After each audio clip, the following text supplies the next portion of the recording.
memperbanyak rezeki insyaallah. Baik, berikutnya sesi akan kita serahkan kepada Dr. Unang Wahidin. Saya izin menyampaikan profil beliau. Dr. Unang Wahidin ini memang mencintai pendidikan. Sejak kuliah S1-nya beliau sudah di pendidikan ya. Di IKIP Bandung waktu itu sebelum jadi UIN ya. UPI. Sebelum menjadi UPI, jurusan pendidikan luar sekolah. Kemudian tahun 2007 beliau lanjut di Ibnu Khaldun Bogor UIK di S2 Studi Pendidikan Islam.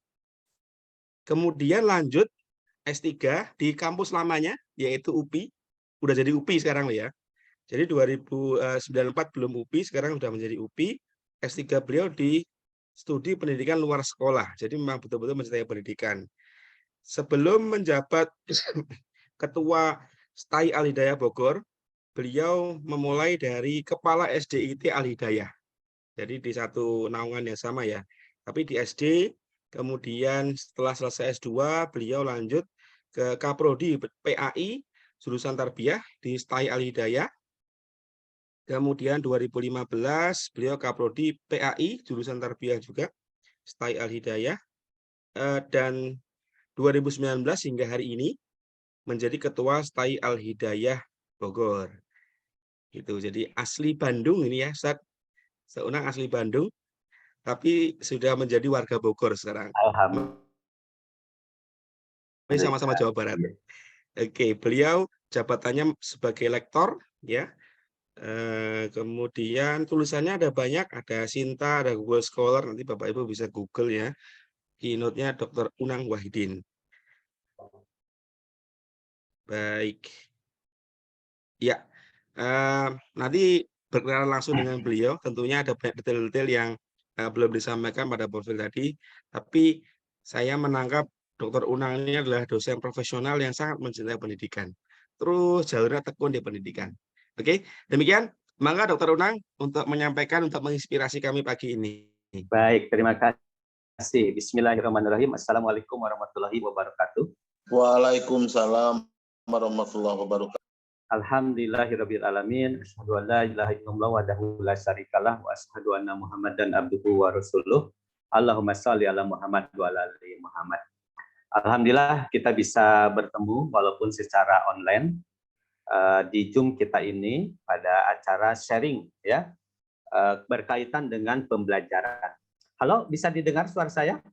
Jelas, Dokter. Jelas. Baik, terima kasih. Jelas, Dokter. Jelas. Saya mohon maaf bila nanti ke depan ada putus-putus. Ini memang beberapa hari ini di wilayah Jawa, di Bogor Barat nih ya, di Dramaga ini kurang bagus ini sinyal. Ya, mohon maaf. Nanti mohon diingatkan.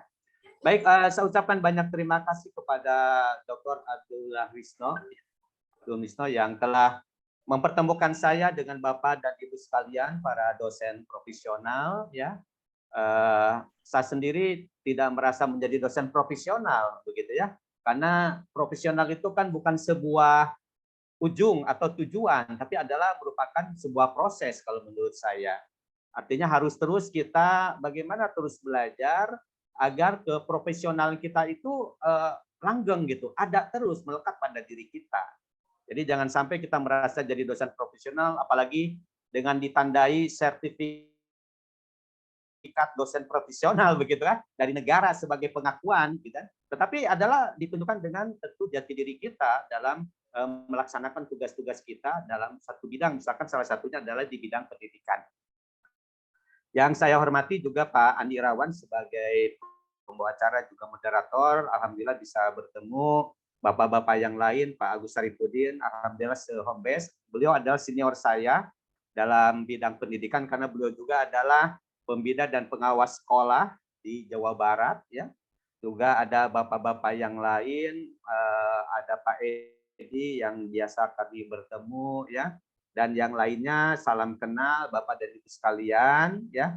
Mudah-mudahan apa yang kita bahas di hari ini bisa memberikan manfaat bagi kita semua, dan tentu ini adalah bukan bermaksud untuk menggurui, tapi bagaimana kita sharing pengalaman dan juga saling bertukar pikiran ya di dalam menjalankan profesi kita sebagai seorang dosen. Tentu apa yang akan saya sampaikan jauh dari kesempurnaan ya, tetapi saya berusaha berdasarkan pengalaman sejak tahun 2002 ini tetap di SDI Al Hidayah sebagai dosen. Jadi artinya sudah hampir 20 tahun ya, lebih gitu ya. Jadi ada hal-hal nilai lah yang positif bagi saya mungkin yang bisa disaring kepada Bapak dan Ibu sekalian. Baik, izin share screen ya, Pak Ya, Andi. silakan kameranya boleh di-off-kan saja supaya sinyalnya lebih bagus, Pak Dokter. Baik, iya.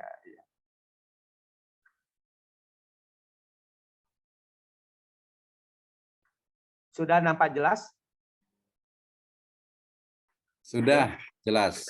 Baik, ya, bisa terbaca ya. Baik, Ya, Bapak mohon dan Ibu di full ya. screen, Oh, Pak Dokter, baik. Iya. di mode presentasi ya. Iya.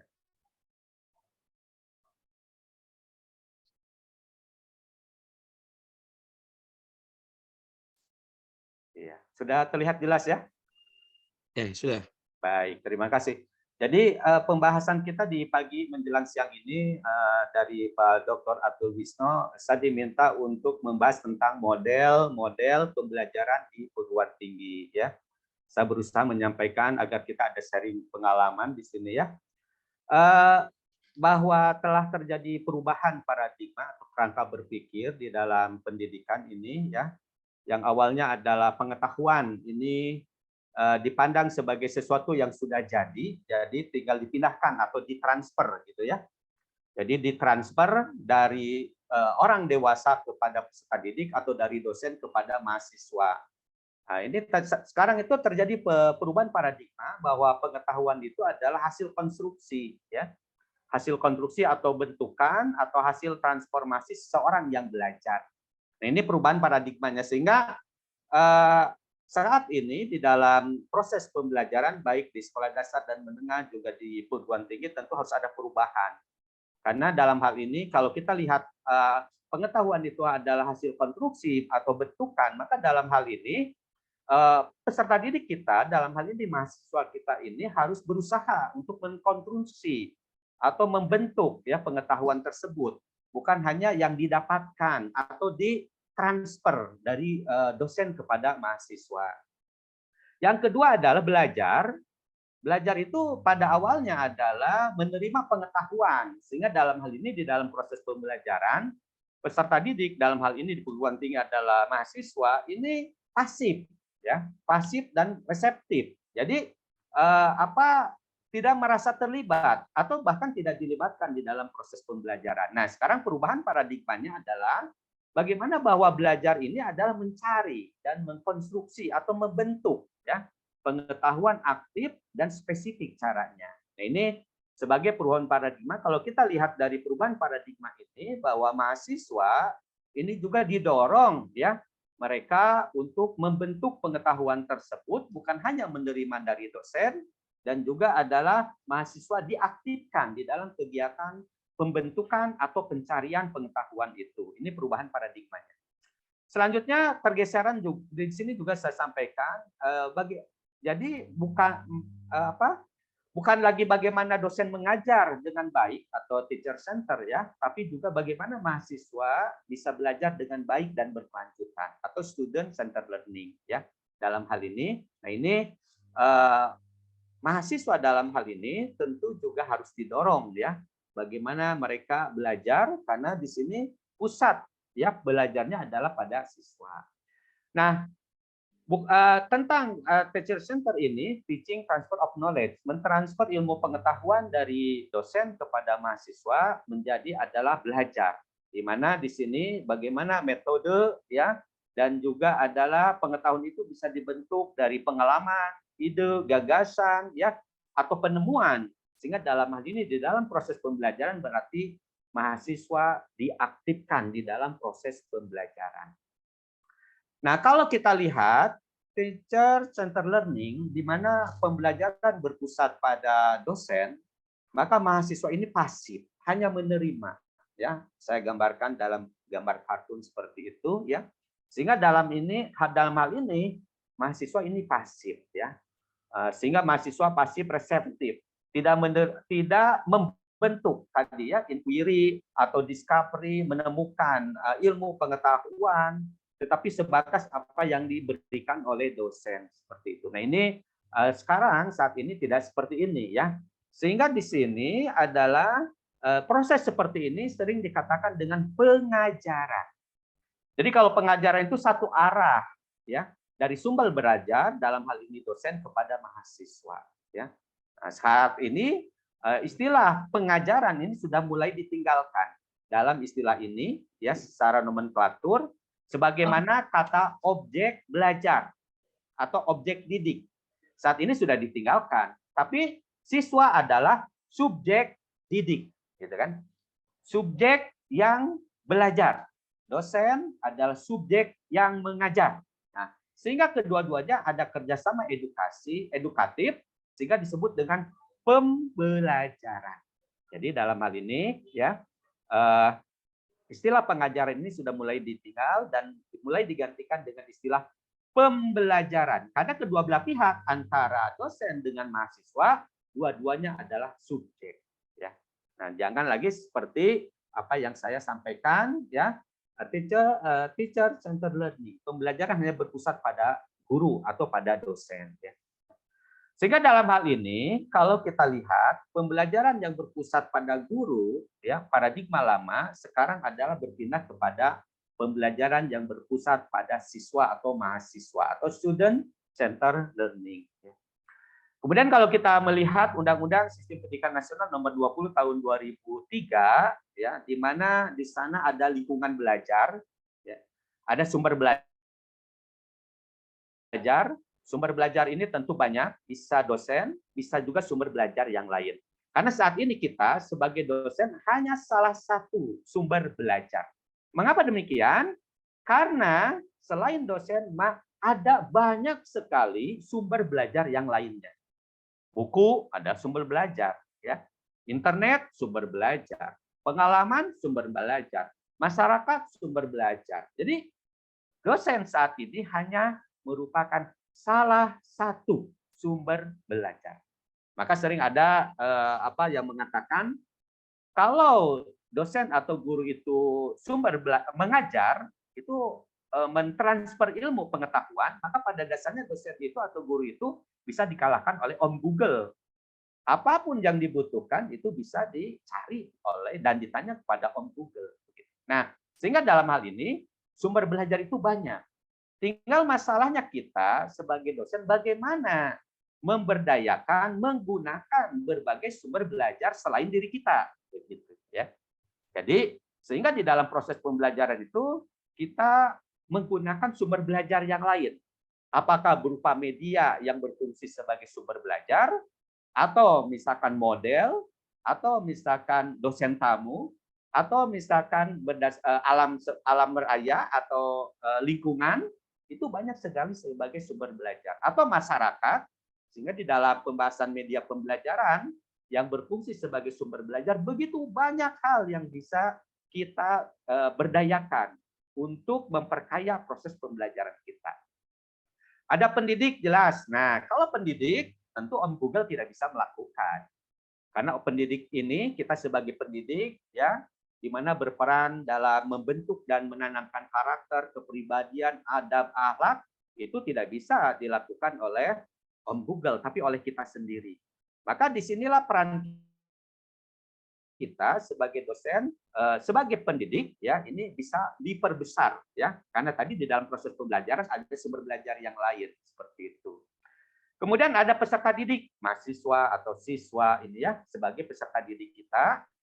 Kemudian juga ya terlibat kerjasama di dalam kegiatan edukatif yang namanya pembelajaran. Nah, tadi yang saya katakan bukan lagi pengajaran, tapi pembelajaran sehingga seluruh mahasiswa dan dosen terlibat di dalam proses pembelajaran. Kedua-duanya adalah subjek. Mahasiswa adalah subjek yang belajar, dan dosen adalah subjek yang mengajar. Sehingga menjadi proses pembelajaran atau kegiatan edukatif. Nah, di sini tentu harus ada interaksi dari berbagai pihak tadi. Ya, interaksi itu kan artinya tidak membiarkan mahasiswa sehingga menjadi pasif, tidak melibatkan.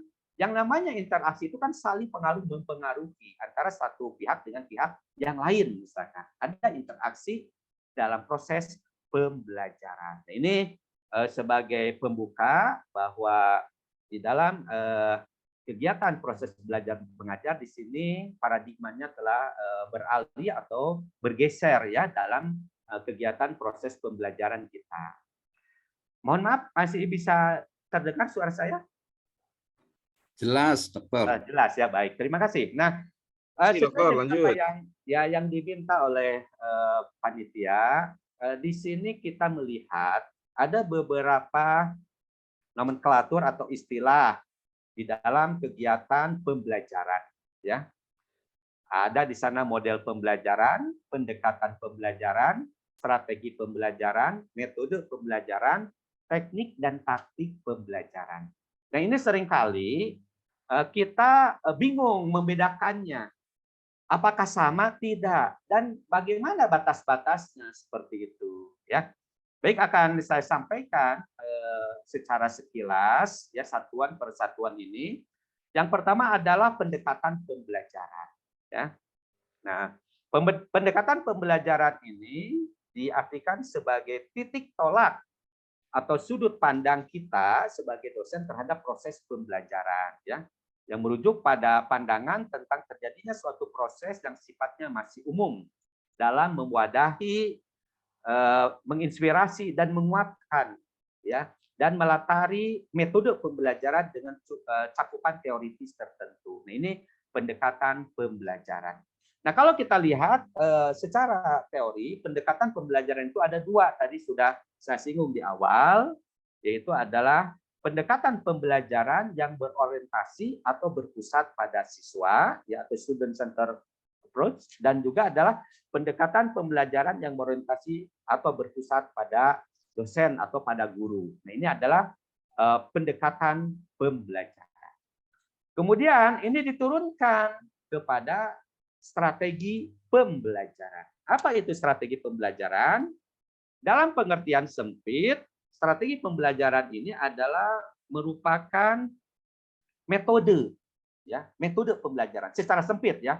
Strategi pembelajaran itu diartikan secara sempit adalah sama dengan metode, ya, di dalam pembelajaran, ya, yaitu cara-cara dalam rangka mencapai tujuan pembelajaran. Nah, ini kaitan dengan metode nanti kita bahas. Jadi strategi ini secara sempit ini adalah sering diartikan sebagai metode pembelajaran. Tetapi kalau secara luas pengertiannya, maka strategi pembelajaran ini adalah harus mencakup spesifikasi dan kualifikasi tujuan pembelajaran, yaitu profil perilaku dan pribadi peserta didik yang harus dicapai.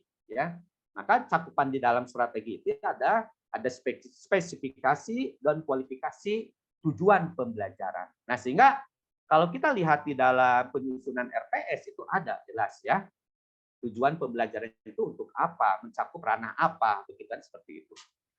Yang kedua, strategi pembelajaran diartikan secara luas adalah mempertimbangkan dan memilih sistem pendekatan pembelajaran yang dipandang paling efektif.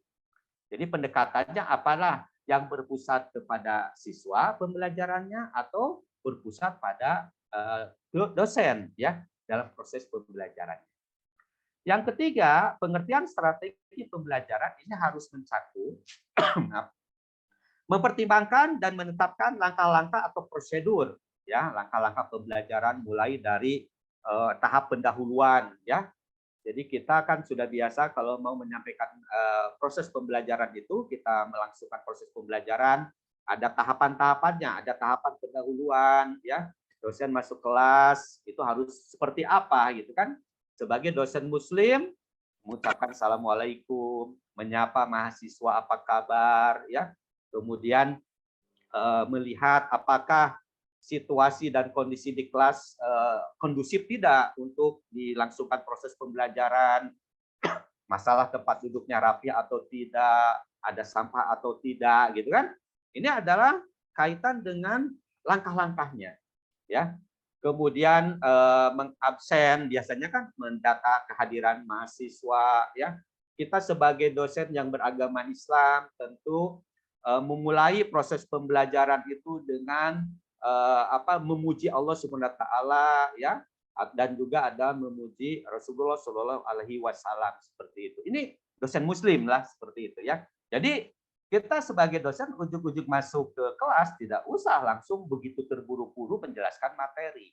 Nah, ini adalah sering disebut dengan adalah apersepsi lah, kalau istilah di proses pembelajaran itu apersepsi, ya. Jadi bagaimana mengkondisikan pemikiran, fokus, perhatian, motivasi mahasiswa kita kepada proses pembelajaran yang akan kita langsungkan. Mungkin secara mental bahwa proses pembelajaran itu kan bukan hanya melibatkan fisik dari mahasiswa. Secara fisik, kita sebagai dosen melihat ada di depan kita itu mahasiswa, ada si A, ada si B, ada si C. Tetapi pembelajaran bukan hanya menghadirkan mahasiswa di kelas kita secara fisik, tapi juga harus menghadirkan mahasiswa secara mental. Bisa jadi secara fisik mahasiswa kita itu hadir, ada di depan kita dan terlihat oleh kita, tapi secara mental mahasiswa kita itu tidak hadir di kelas, gitu kan? Fisiknya ada, sedang duduk, tapi mentalnya dia masih memikirkan tempat tidurnya, masih berpikir tentang tadi di jalan, masih berpikir tentang apa rencana hari ini dan lain sebagainya. Nah, maka dalam hal ini adalah langkah-langkah pembelajaran pada tahap pendahuluan ini sangat menentukan, ya, proses pembelajaran yang akan dilaksanakan. Maka hadirkanlah mahasiswa kita baik secara fisik maupun secara mental hadir di kelas, ya.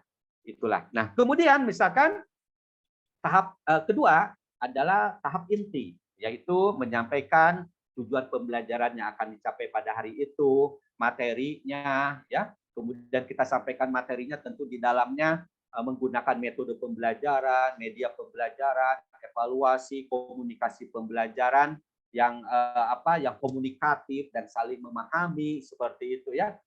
Kemudian juga sumber-sumber belajar yang lain pun kita gunakan pada tahap inti tersebut. Kemudian tahap penutup, ya.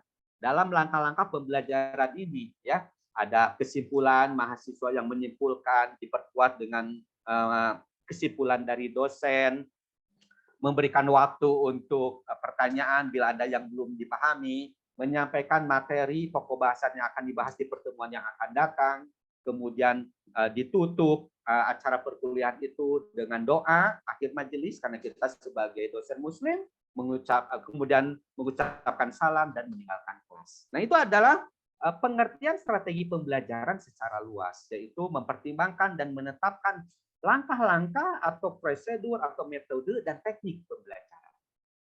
Baik, selanjutnya kita ke metode pembelajaran sebagai turunan dari strategi pembelajaran. Nah, metode pembelajaran ini dapat diartikan sebagai cara yang digunakan untuk mengimplementasikan rencana yang sudah disusun atau kita sering dengan istilah RPS, ya, atau mungkin masih ada yang menggunakan SAP. Tapi regulasi terbaru itu kan sudah harus RPS, rencana pembelajaran semester, ya. Baik dalam bentuk kegiatan nyata dan praktis untuk mencapai tujuan pembelajaran. Nah, kaitan dengan metode pembelajaran ini tadi sudah banyak disinggung juga oleh Pak Dr. Misno, ya. Begitu banyak metode pembelajaran yang bisa kita gunakan, gitu kan? Dan setiap metode pembelajaran memiliki kelebihan dan kekurangan. Sehingga dengan demikian, di dalam proses pembelajaran sebaiknya menggunakan lebih dari satu metode pembelajaran. Maka di dalam proses pembelajaran harus ada variasi penggunaan metode pembelajaran. Dengan harapan kekurangan dari satu metode pembelajaran bisa ditutupi atau dipenuhi oleh penggunaan metode pembelajaran yang lain, begitu, ya. Nah, sehingga di sini metode pembelajaran begitu banyak dan masing-masing metode pembelajaran memiliki kekurangan dan kelebihan. Saya berikan contoh, misalkan seringkali kita dosen menggunakan metode pembelajaran ceramah. Metode pembelajaran ceramah itu ada kelebihan, ada kekurangan. Kekurangannya, misalkan dari diri dosen, itu adalah capek. Pasti lelah, capek ya. Bayangkan kalau 2 SKS saja 100 menit, dosen berbicara terus begitu kan, capek kan, lelah gitu kan. Kekurangan dari sisi mahasiswa dengan menggunakan metode ceramah ini pada dosen, tentu mahasiswa jadi apa? Bete, bosan, ngantuk gitu kan. Nah, ini kan tidak efektif begitu ya. Memang kelebihannya ada dalam metode pembelajaran ceramah. Berapapun jumlah mahasiswa di kelas, kita dengan menyampaikan materi melalui metode ceramah, maka materi kita akan sampai kepada seluruh mahasiswa begitu kan. Kelebihannya itu memang ya. Tetapi kelemahannya juga tadi ada. Maka dalam hal ini, dalam proses pembelajaran, dalam menggunakan metode pembelajaran, sebaiknya menggunakan metode pembelajaran secara bervariasi. Lebih dari satu metode pembelajaran yang kita gunakan, agar kekurangan dari satu metode pembelajaran bisa terpenuhi dari penggunaan metode pembelajaran yang lain. Begitu kan? Nah, itu. Kemudian selanjutnya diturunkan lagi kepada teknik dan taktik pembelajaran. Nah, teknik pembelajaran ini ya, ini kalau kita lihat adalah kaitan dengan gaya pembelajaran. Ya. Nah, ini kita artikan sebagai cara yang dilakukan seseorang dalam mengimplementasikan suatu metode pembelajaran secara spesifik. Ya. Contohnya misalkan begini, metode ceramah. Kita gunakan teknik pembelajaran ya. Misalkan kita menggunakan metode ceramah di dalam sebuah kelas yang relatif ya membutuhkan teknik sendiri. Misalkan teknisnya adalah penggunaan metode ceramah pada kelas yang jumlah siswanya terbatas, tentu kita akan berbeda dengan metode ceramah pada kelas yang memang siswanya itu adalah aktif. Ya. Ada metode ceramah pada siswa yang jumlahnya relatif sedikit, itu berbeda penggunaan metode pembelajaran ceramah pada mahasiswa yang jumlahnya lebih banyak. Ada siswa yang aktif, ada siswa yang pasif. Nah, maka dalam hal ini kita harus menggunakan teknik dalam menggunakan metode ceramah itu. Ya, bagaimana teknik pada siswa yang memang pasif, gitu, pada mahasiswa yang pasif, dan bagaimana tekniknya menggunakan metode ceramah pada mahasiswa yang aktif seperti itu. Nah, ini teknik ini sangat sangat teknis sekali ya, sehingga dalam hal ini kita harus melihat apakah mahasiswa ini aktif atau mahasiswa ini justru pasif, begitu kan? Nah, ini jadi teknik ini merupakan turunan dari penggunaan metode pembelajaran. Kemudian ada lagi yang lebih spesifik adalah taktik pembelajaran. Nah, taktik pembelajaran ini kita artikan juga adalah gaya seseorang dalam melaksanakan metode dan teknik pembelajaran tertentu yang sifatnya individual. Setiap diri kita sebagai dosen memiliki taktik pembelajaran yang berbeda. Misal begini ya, ada dosen menggunakan metode ceramah, ya, dia memiliki sense of humor yang tinggi, ya, ceramah tapi dia padukan, diselingi dengan humor, sehingga ceramah itu terdengarnya justru mengasihkan bagi mahasiswa karena diselingi dengan humor misalnya. Tapi kan tidak semua dosen memiliki kemampuan itu. Di sisi lain, ada dosen menggunakan metode ceramah tapi dia melibatkan media pembelajaran yang lain, begitu kan? Jadi, ini kan kemampuan yang berbeda-beda pada setiap diri dosen. Nah, ini adalah taktik pembelajaran. Nah, maka kalau kita lihat, jadi di mana itu model pembelajaran? Apabila tadi pendekatan pembelajaran, strategi pembelajaran, metode pembelajaran, teknik, dan bahkan taktik pembelajaran sudah terangkai dan menjadi satu kesatuan yang utuh, maka terbentuklah apa yang disebut dengan model pembelajaran. Jadi dalam hal ini, model pembelajaran pada dasarnya merupakan bentuk pembelajaran yang tergambar dari awal sampai akhir yang disajikan secara khas oleh dosen. Dengan kata lain, model pembelajaran merupakan bungkus atau bingkai atau frame ya dari penggunaan pendekatan pembelajaran, strategi pembelajaran, metode pembelajaran, teknik dan taktik pembelajaran. Jadi model pembelajaran ini adalah kerangka konseptual yang digunakan sebagai pedoman atau acuan dalam melakukan sebuah kegiatan pembelajaran. Nah, jadi karena saya diminta untuk membahas model-model pembelajaran, maka seperti ini ya sampainya.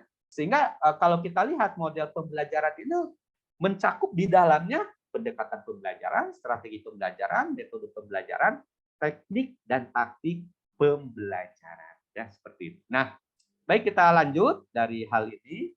Nah, bagaimana tentang ciri-ciri model pembelajaran ini? Ya, bisa kita lihat bahwa ciri-ciri model pembelajaran pertama berdasarkan teori pendidikan dan teori belajar para ahli tertentu. Jadi kita akan menggunakan model pembelajaran yang mana seperti itu ya menurut ahli, karena juga banyak model pembelajaran yang ada itu ya.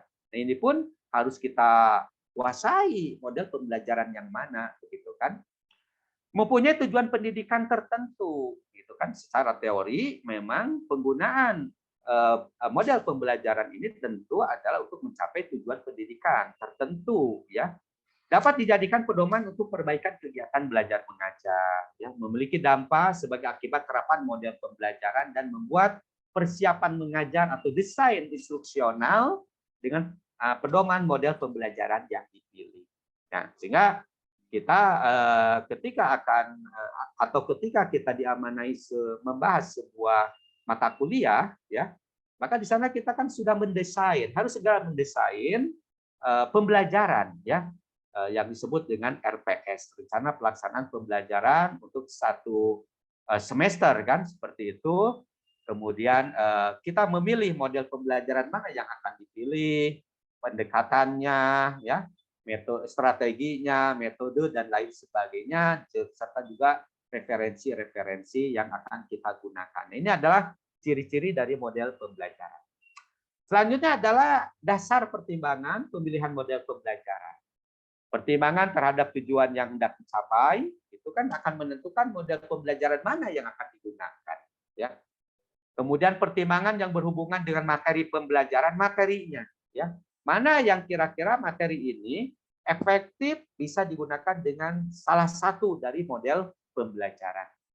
Pertimbangan dari sudut mahasiswa dilihat, mahasiswanya mungkin dari sisi semesternya, semester berapa, ya kan semakin tinggi semester dari mahasiswa, tentu kemampuannya semakin meningkat seperti itu, ya. Atau juga pertimbangan lain yang bersifat teknis, misalkan di dalam ruangan kelas itu kaitan media pembelajarannya bagaimana, kemudian tempat duduknya seperti apa, itu kan teknis ya.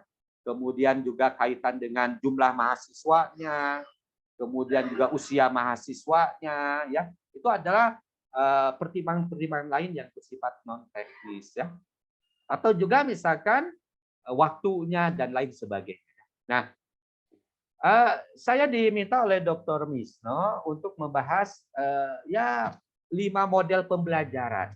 Ya, 5 model pembelajaran ini saya beracuan kepada Marcel Weil ya, yang menyusun tentang 4 model pembelajaran ini. Yang pertama, model pembelajaran interaksi sosial ya.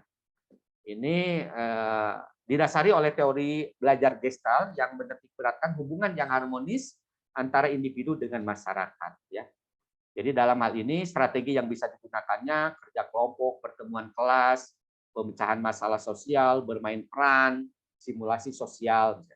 Ada juga adalah model pemrosesan informasi ya, ini didasari oleh teori kognitif Piaget ya. Kemudian juga dikembangkan oleh Gardner dengan asumsinya adalah pembelajaran merupakan faktor yang sangat penting dalam perkembangan. Nah, ini berorientasi pada kemampuan mahasiswa memproses informasi yang dapat memperbaiki kemampuannya. Fase proses pembelajarannya ada motivasi. Jadi mahasiswa kita itu dimotivasi bahwa mahasiswa datang ke kelas kita untuk mengikuti proses pembelajaran, pada dasarnya mereka sudah memiliki motivasi, yaitu motivasi intrinsik, motivasi yang ada pada diri mahasiswa tersebut. Nah, tetapi motivasi ini adalah bisa turun dan naik seperti itu. Maka harus kita modifikasi adanya motivasi ekstrinsik. Motivasi ekstrinsik ini ya, ini bisa memperkuat motivasi intrinsik pada diri mahasiswa dan juga bisa mengkondisikan motivasi intrinsik mahasiswa. Nah, motivasi ekstrinsik itu dari mana? Dari kita sebagai dosen. Baik memberikan motivasi berupa kalimat, bisa memberikan pujian, ya, bisa memberikan dorongan, menumbuhkan minat untuk belajar dengan kita, itu misalkan eksternal, ekstrinsik dari diri dosen. Ada juga motivasi ekstrinsik selain dari dosen, ya. Misalkan lingkungan kelas, ruangan, ya, ruangan kelas. Misalkan apa? Suhunya ya enak, jadi sejuk, misalkan tidak panas, begitu kan? Pencahayaan tidak terlalu gelap, tidak terlalu terang, begitu kan? Ini kan menumbuhkan motivasi ekstrinsik.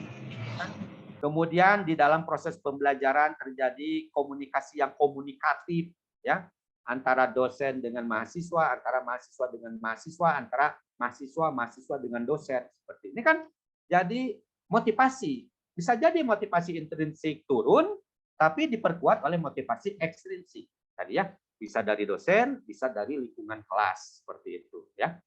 Kemudian fase pemrosesan pembelajaran yang selanjutnya adalah pemahaman. Ya. Jadi mahasiswa memahami materi pembelajaran yang kita bahas, ya. Di mana di sini adalah melalui perhatian, ya. Jadi mahasiswa ini harus kita jaga perhatian dia. Bisa jadi pada awal pembelajaran perhatian itu sangat tinggi, ya, kepada materi kita, ya, kepada materi kita. Tapi seiring dengan waktu berjalan, ya, justru bisa menurun perhatiannya. Kenapa? Karena ada gangguan-gangguan yang merusak perhatian itu. Baik yang muncul dari dosen atau dari lingkungannya, di mana proses belajar berlangsung. Dari dosen misalkan, ya, suaranya terlalu kecil, ya, suaranya terlalu cepat, terlalu lambat, terlalu keras. Itu pun perhatiannya akan mengurangi perhatian mahasiswa. Atau juga perhatian dari lingkungan kelas, berisik, ribut, gitu kan? Atau gangguan-gangguan yang merusak perhatian yang berasal dari luar kelas, gitu kan? Kita sedang mengajar, ya, pembelajaran berlangsung, tetangga sebelah sedang hajatan, musik dangdut.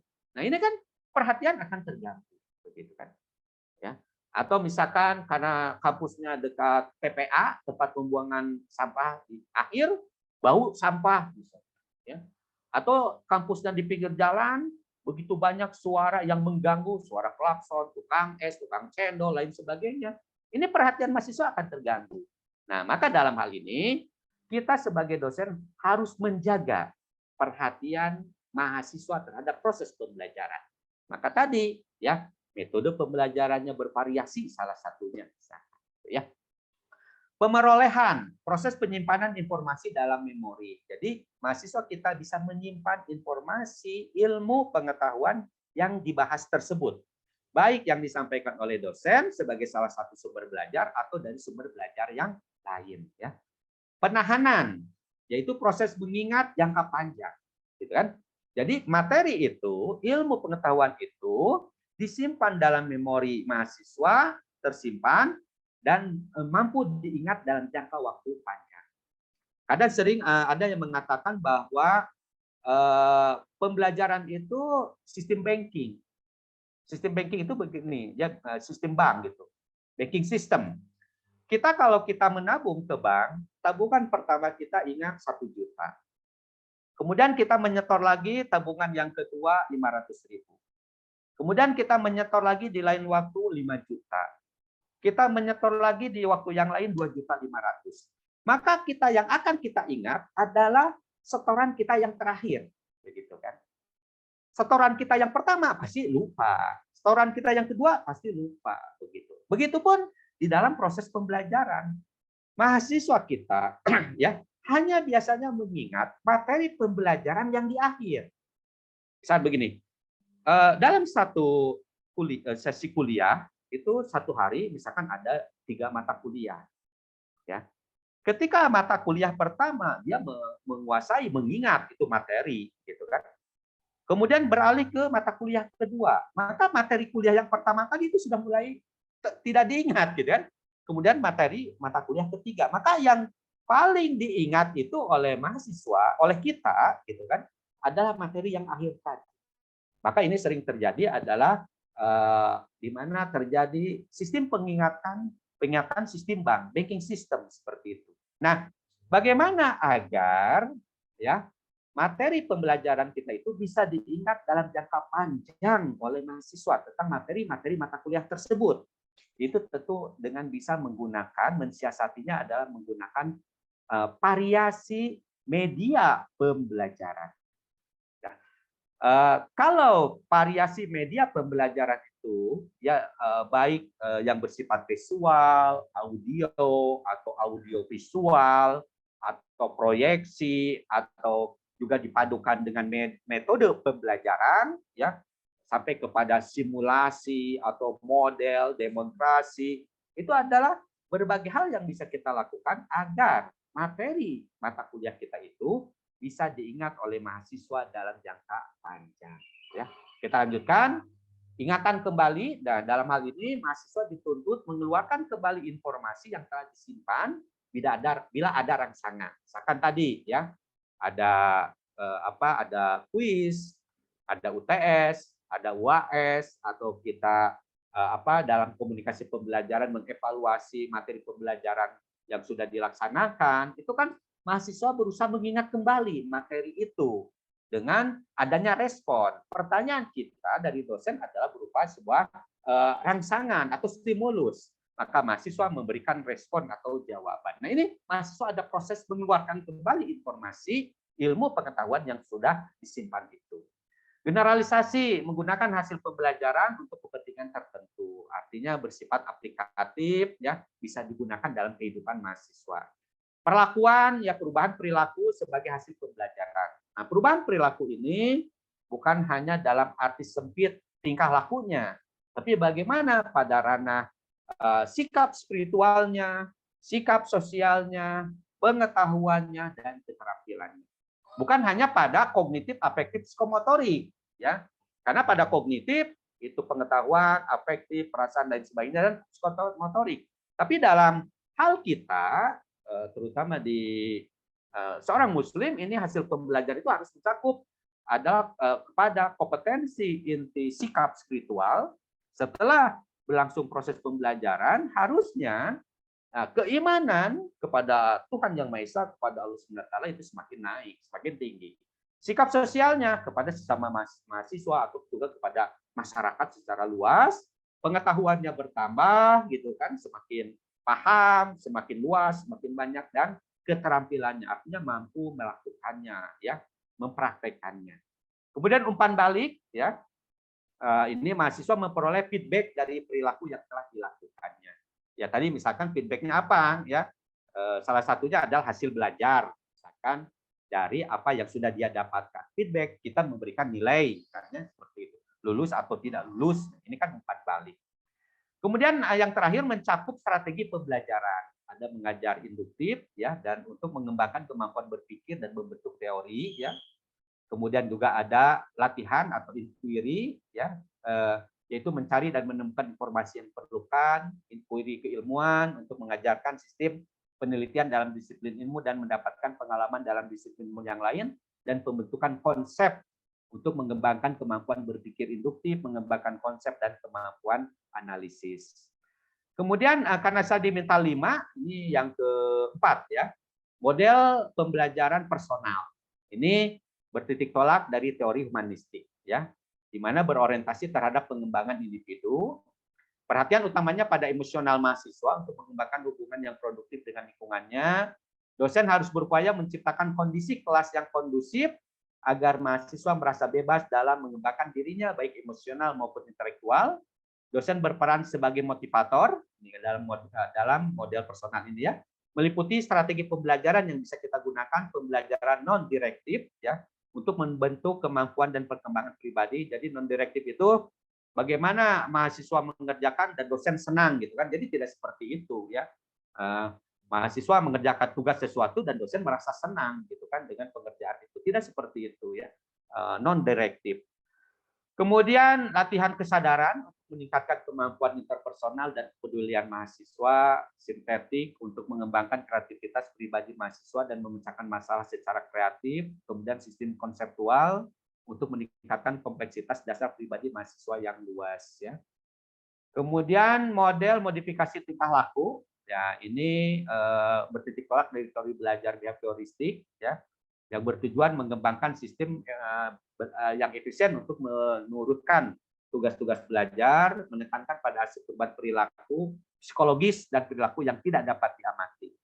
Ya, nah ini fase-fase modifikasi tingkah lakunya ada fase mesin pembelajaran. Jadi ini berbasis media pembelajaran berbasis komputer misalkan. Ya.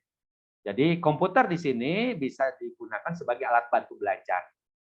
Nah, komputer adalah salah satu jenis media pembelajaran. Karena di dalam pola-pola pembelajaran yang melibatkan media pembelajaran itu ada 4 pola. Ya. Ada pola kurikulum disampaikan oleh dosen kepada mahasiswa. Ini pola yang pertama. Pola yang kedua ada kurikulum disampaikan oleh dosen dengan menggunakan perantara, ya, itu alat bantu mengajar dosen disampaikan kepada mahasiswa. Ada pola yang ketiga adalah kurikulum di mana dosen bekerja sama dengan sumber belajar yang lain. Misalkan media pembelajaran yang berfungsi sebagai sumber belajar yang lain selain dosen. Bekerja sama dan kurikulum itu sampai kepada mahasiswa. Dan ada pola yang keempat di mana pembelajaran menggunakan media pembelajaran adalah kurikulum disampaikan kepada mahasiswa dengan sumber belajar satu-satunya adalah media pembelajaran yang berfungsi sebagai sumber belajar.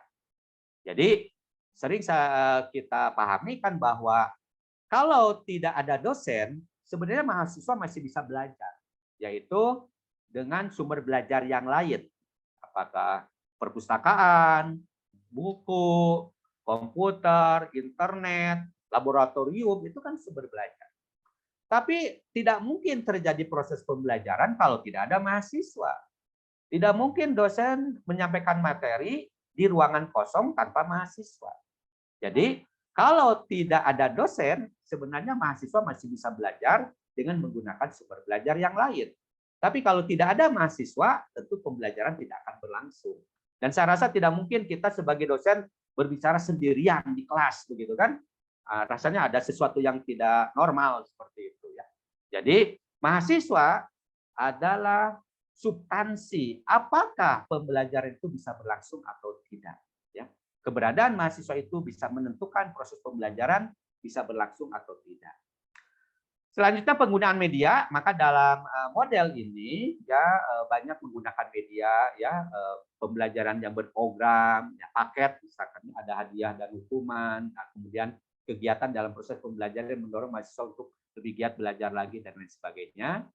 Kemudian model yang terakhir, karena diminta 5 model setidaknya oleh Pak Dr. Wisnu begitu ya.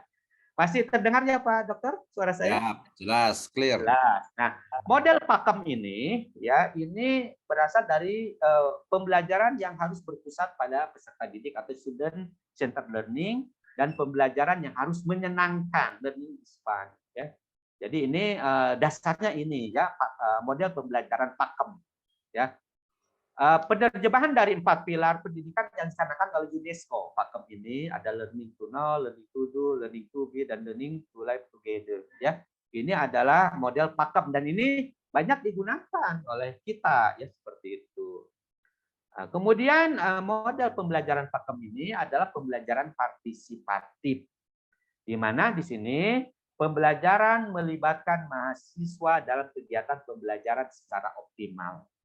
Jadi saya mengingatkan diri saya sendiri dan juga mengingatkan Bapak dan Ibu sekalian bahwa di dalam pembelajaran itu jangan didominasi oleh kita sebagai dosen. Capek, ini pasti capek. Maka libatkanlah semaksimal mungkin ya aktivitas mahasiswa kita seperti itu. Jadi ada partisipasi dari mahasiswa di dalam proses pembelajaran ya. Kemudian pembelajaran aktif. Nah, ini pembelajaran yang banyak melibatkan aktivitas kreativitas mahasiswa dalam mengakses berbagai informasi di kelas, sehingga dapat meningkatkan pemahaman dan kompetensinya. Jadi mahasiswa diaktifkan di dalam proses pembelajaran, ya, tentu dalam pembahasan materi pembelajaran. Nah, ini di dalamnya tentu pembelajaran aktif mahasiswa ini tentu menggunakan metode pembelajaran, ya, yang memang mengaktifkan mahasiswa, ya. Pembelajaran kreatif, proses pembelajaran yang mengharuskan dosen untuk dapat memotivasi dan memunculkan kreativitas mahasiswa selama pembelajaran berlangsung. Ya. Pembelajaran efektif, pembelajaran yang mampu memberikan pengalaman baru kepada mahasiswa dalam membentuk kompetensinya serta mengantarkan mahasiswa ke tujuan yang ingin dicapai secara optimal. Terakhir, ya, pembelajaran yang menyenangkan. Ini pembelajaran yang di dalamnya terdapat suatu kohesi. Kohesi itu kan kalau di ilmu kimia saya rasa ya, yang sedikitlah saya tahu kohesi gitu. Jadi ada tarik menarik gitu, bersatu antara dosen dengan mahasiswa di dalam kegiatan pembelajaran. Bukan ada hesi lawannya, menjauh gitu kan, menjauh berpisah dosen dengan mahasiswa rasanya jauh begitu kan. Jadi harus ada kohesi, keterikatan, kesamaan gitu kan, kesamaan persepsi, kesamaan kebutuhan, kesamaan tujuan gitu ya. Nah, sehingga ini terjadi antara dosen dengan mahasiswa tanpa ada perasaan terpaksa atau tertekan. Gitu. Jadi suasana pembelajaran di kelas tidak ada rasa keterpaksaan atau ketertekanan begitu ya oleh dosen. Kan ada istilah dosen killer gitu kan. Nah, ini hati-hati kalau disematkan kepada diri kita dosen killer, hati-hati. Gitu. Jadi ini tentu proses ya, tentu proses bagaimana proses pembelajaran itu bisa efektif, efisien, bisa mencapai tujuan pembelajaran ya. Kita menggunakan berbagai model pembelajaran, metode, strategi, taktik dan teknik. Ini adalah sebuah proses bagi kita. Maka sering saya katakan guru atau dosen itu sebagaimana pilot gitu kan. Kalau pilot itu pilot awal, itu pasti dia akan ditugaskan menerbangkan pesawat kecil gitu kan. Mungkin antar kota, antar provinsi begitu kan. Ya pesawatnya kecil, muatannya juga sedikit, mungkin antar daerah, Jakarta Bandung, Jakarta Surabaya gitu kan. Tapi semakin banyak jam terbangnya, maka kemampuan dia, pengetahuan, keterampilan di dalam melangsungkan proses pembelajaran itu semakin profesional, ya. Jam terbangnya tinggi, jam mengajarnya tinggi, begitu kan. Kayak Pak Ustadz Abdurrahman Misni itu yang saya tahu di SDIA itu kan dari tahun 2004 ya, 2007. 2007. 2007, artinya kan sudah berapa tahun, artinya profesional gitu. Berdasarkan pengalaman begitu ya, jam terbangnya tinggi lah gitu. Apalagi beliau sekarang jadi direktur di Pascasarjana, jam terbangnya lebih dari saya begitu. Karena kan peserta didiknya berbeda, mahasiswanya berbeda tingkatannya seperti itu. Atau bapak-bapak yang lain dan ibu-ibu yang lain, gitu kan? Maka bagi bapak dan ibu yang baru menjadi dosen, jalani saja begitu, jalani saja. Nanti juga jam terbang ibu semakin banyak, jam terbang bapak semakin banyak di dalam proses pembelajaran dan segala sesuatunya akan terkuasai dan terpahami. Tinggal terus dipertahankan dan dikembangkan. Maka kegiatan seperti ini adalah salah satu yang bisa kita lakukan, sharing pengalaman untuk memperkuat, menambah kekurangan, menambal bolong-bolong kemampuan kita yang dikatakan sebagai dosen profesional. Karena acuannya kepada sertifikat sebagai dosen profesional, sertifikasi dosen gitu kan dari negara. Nah ini sebenarnya tanggung jawab yang besar bagi kita yang mendapatkan sertifikat dosen.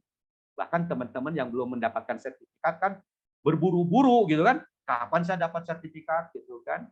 Nah, ini padahal begitu mudah menjadi dosen dikatakan bersertifikat, dosen profesional, pengakuan dari negara, sebenarnya bukan berarti tinggal melempem, tinggal tenang. Justru harus mempertahankan dan meningkatkan kemampuan itu. Mengapa? Karena ada pertanggungjawaban di dalamnya, begitu ya.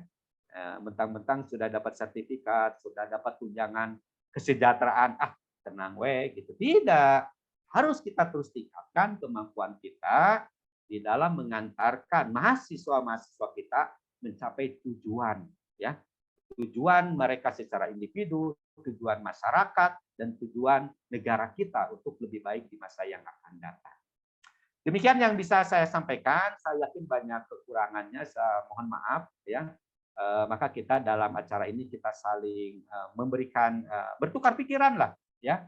Karena walaupun saya dikatakan tadi sebagai dosen profesional, tapi belum tentu saya profesional gitu kan. Baru dalam ranah pengakuan negara dengan sertifikat. Tapi menurut saya bahwa keprofesionalan itu bukan menjadi sebuah tujuan, tapi adalah proses yang harus terus-menerus kita lakukan ya, karena keprofesionalan itu di dalamnya ada tanggung jawab. Demikian, terima kasih atas perhatiannya dan mohon maaf bila ada kekurangan, dan saya yakin banyak kekurangannya ya. Untuk sementara saya kembalikan kepada Pak Andi Irawan sebagai moderator. Mangga. Baik, luar biasa sekali paparan dari Dr. Unang Wahidin. Kita diajak mulai dari teori-teori pembelajaran, juga praktek-praktek beliau sendiri. Yang paling saya ingat adalah yang di awal tadi, bahwa dosen profesional tidak hanya title, tapi dia adalah satu proses yang tidak berhenti. Jadi memiliki NIDN, punya Cerdos itu satu hal, tapi terus menjadi atau terus improve diri, sehingga menjadi dosen tetap relevan dengan perkembangan zaman. Nah, itu dia tuh pesan utama beliau. Baik, Bapak Ibu sekalian, hormati Allah Subhanahu wa taala, kita lanjut dengan sesi tanya jawab. Feel free, silahkan tafadhol untuk menyampaikan pertanyaan, sharing pengalaman juga boleh. Disilahkan. Oke, Pak Ahmad menyampaikan terima kasih, alhamdulillah. Terima kasih Pak Ahmad. Mangga Bapak Ibu sekalian. Ya, Mas Sambil Bagus. menunggu mungkin Bapak Ibu sekalian yang mau bertanya boleh via chat juga boleh. Mungkin Dr. Nisno berkenan untuk memberikan feedback atau pengalaman ya menjadi guru profesional atau dosen profesional. Enggak, kebalikannya justru Mas itu. Jadi mungkin untuk awal saja nih, biar nanti Pak Agus juga udah siap. Tapi sedikit saja nih, justru saya kebalikannya nih. Kebetulan ini untuk menyampaikan saja bahwa Mas Andi Irawan ini kan 3 tahun ya di New Zealand ya. Artinya justru saya pengen nanya gantian ini. Mungkin bisa dijelaskan ketika 3 tahun di New Zealand itu, di Selandia Baru itu sebenarnya seperti apa sih model pembelajaran di sana itu? Ya mungkin dalam 2-3 menit sebelum nanti kita kasih ke yang lain. Nanti saya juga ada pertanyaan ke Pak Dr. Unang tentu saja. Dan akan bisa cerita sedikit kayak gimana sih model belajar kuliah di New Zealand itu? Mas Andi nih, gimana sebenarnya? Silahkan sebagai mahasiswa nih. Bedanya dengan di Luar Indonesia. biasa Ustaz Misal. Saya Kuliah di 3 diminta kampus. sharing gantian ini. Biasa gantian. Silakan Mas Andi. Mohon izin mungkin share ini saya pengalaman langsung 2007 hingga 2010 ya. Jadi zaman itu belum ada WA, komunikasi via email ya. 2 atau 3 poin yang ingin saya sampaikan begini, Ustaz Misno. Yang pertama adalah support system. Jadi kampus ini memiliki e-learning yang di tahun itu saja di 2007 hingga 2010 sudah cukup mumpuni. Artinya pembelajaran online, ada arsip rekaman, ada kuis-kuis online itu jauh sebelum hype yang sekarang ini, Google Form dan kawan-kawan itu sudah ada. Jadi secara kampus memang menyediakan fasilitas yang cukup memadai lah ya di masa itu untuk mendukung pembelajaran. Nah, artinya kalau hari ini dengan berbagai open source dan sebagiannya free, sebagian berbayar tapi murah, memang itu kita perlu dorong kampus untuk memiliki support sistemnya. Yang kedua adalah dosennya memang menyediakan waktu khusus. Jadi ada waktu untuk konsultasi ya. Office hours-nya itu jelas. Konsultasi jam segini sampai segini, itu silakan temui saya di ruangan ini begitu. Dan remote diserahkan pada mahasiswa. Nah, itu yang menjadi pembeda juga. Jadi kalau di kita mungkin dosen yang harus masih mendorong mahasiswa ya. Kalau di sana terserah Anda, ini remote-nya, ini waktu diskusi dengan saya silakan dimanfaatkan. Media pembelajaran ada, buku-buku ada di sini. Nah, kemudian secara umum sih dosennya kalau dilihat dari pendidikan oke, kemudian pengalaman juga oke. Tapi yang barangkali menjadi kelebihan dosen-dosen kita adalah go beyond, yaitu yang tidak kita temukan. Jadi terkait dengan remote tadi tuh, Kalau di sana remote-nya memang diserahkan pada mahasiswa. Betul-betul ya up to you. Anda mau lulus boleh, mau enggak boleh, mau apapun boleh begitu. Karena remote-nya lewat di kita, dosen kita masih masih memberikan itu tuh, mendorong mahasiswinya untuk apa namanya ya, eee, inisiatif lah intinya ya. Dosen lebih dekat dengan mahasiswa. Saya dulu merasakan kedekatan dosen di Indonesia ini jauh lebih tinggi daripada di sana. Lebih kurang itu sih Ustadz. Kalau dari Oke. segi personalnya ya memang cukup Mhm, berkualitas, berkualifikasi, kemudian tim teaching menjadi biasa, mhm, mmm, jadi satu mata kuliah diajar oleh 2 3 dosen begitu ya, ada satu juga yang ada beberapa yang sendirian juga ada. mhm. Begitu Ustadz, Ini ya Mas Andi, apa apakah namanya? menjawab? Ya, sebelum yang lain. Maksud saya itu ini, ke teknisnya, saya pengen tahu gambaran dari seorang dosen di sana ketika masuk ke kelas, kemudian apa yang dilakukan, kemudian mahasiswa itu seperti apa, mungkin dalam 1-2 menit mungkin. Jadi kayaknya apakah tadi sudah menggunakan misalnya afirmasi atau seperti apa sih mereka, mungkin ada satu contoh 2 dosen yang menurut Mas Andi ini menarik gitu, ketika dia masuk kelas tuh ngapain sih, ini kan otomatis mereka non muslim gitu ya, apa sih yang mereka lakukan gitu sehingga tadi kok mahasiswanya malah bisa termotivasi untuk mahasiswanya yang lebih aktif daripada dosennya. Mungkin masih ingat kali kayak gimana kira-kira dosen datang ke kelas itu apa yang dilakukan oleh dosen?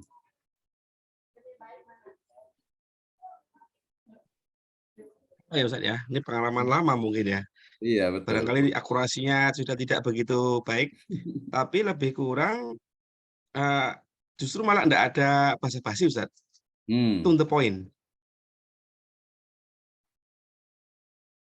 Jadi ketika masuk kelas itu seringkali malah malah to the point ya, artinya tidak ada opening, kalau di kita ada opening, ada, menanyakan kabar atau apa begitu ya, tapi dosen saya secara umum cuek sih sebenarnya.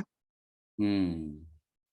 Jadi ketika Anda masuk kelas ya ini teritorial saya begitu dan dosen memiliki kuasa penuh begitu ya. Tapi yang paling saya ingat adalah, interaksinya. Dalam artian, dosen suka membawakan apa ya, kisah-kisah, membawakan lesson learn, mungkin juga case yang kita memang dipaksa untuk, memberikan feedback. Jadi interaktif itu yang barangkali saya masih ingat ya, case-case studi yang diberikan. Kalau yang lain sih straightforward, langsung pada, materi, langsung pada konten begitu, dan ya tidak ada pembukaan, paling say hello, lebih casual begitu ya.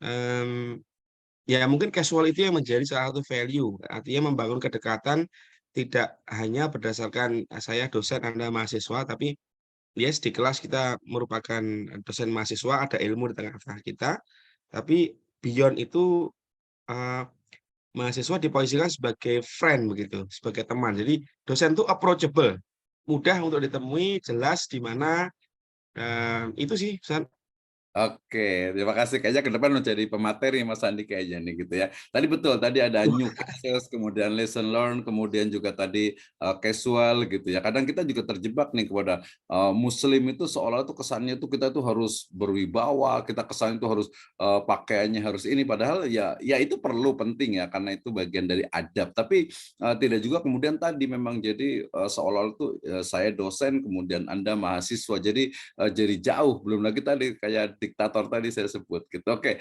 banyak sekali sih Mas Andi, mudah-mudahan ke depan kita bisa lebih ini lagi, kita undang juga dari luar juga agar lebih tahu polanya seperti apa. Karena kebetulan saya belajar, kebetulan sekarang juga masih diberikan amanah juga mengajar di Muhammadiyah Islamic College, besok akhir bulan ini juga rencana mengajar juga di Singapura juga. Jadi pola di sana itu memang tadi seperti dikatakan tadi Pak Dr. Unang. Kenapa Dr. Unang ini saya ini kan karena beliau itu pokoknya udah luar biasa gitu ya, teori dan prakteknya. Tadi saya sedikit sharing ketika di Singapura itu, jadi dia betul-betul memang terstruktur ya. Ketika misalnya satu SKS, misalnya satu mata kuliah itu 3 SKS, berarti 50 kali 3 sekitar 150 SKS itu sudah ditentukan sejak 10 menit pertama itu adalah tadi disebut saja afirmasi, kemudian 20 menit berikutnya itu adalah semacam reading session gitu ya, kemudian juga berikutnya hanya 30 menit sampai 40 menit itu baru mungkin ada lecturing. Ya, setelah itu baru kita lebih banyak diskusi, kemudian juga tadi ada new cases gitu ya, kemudian juga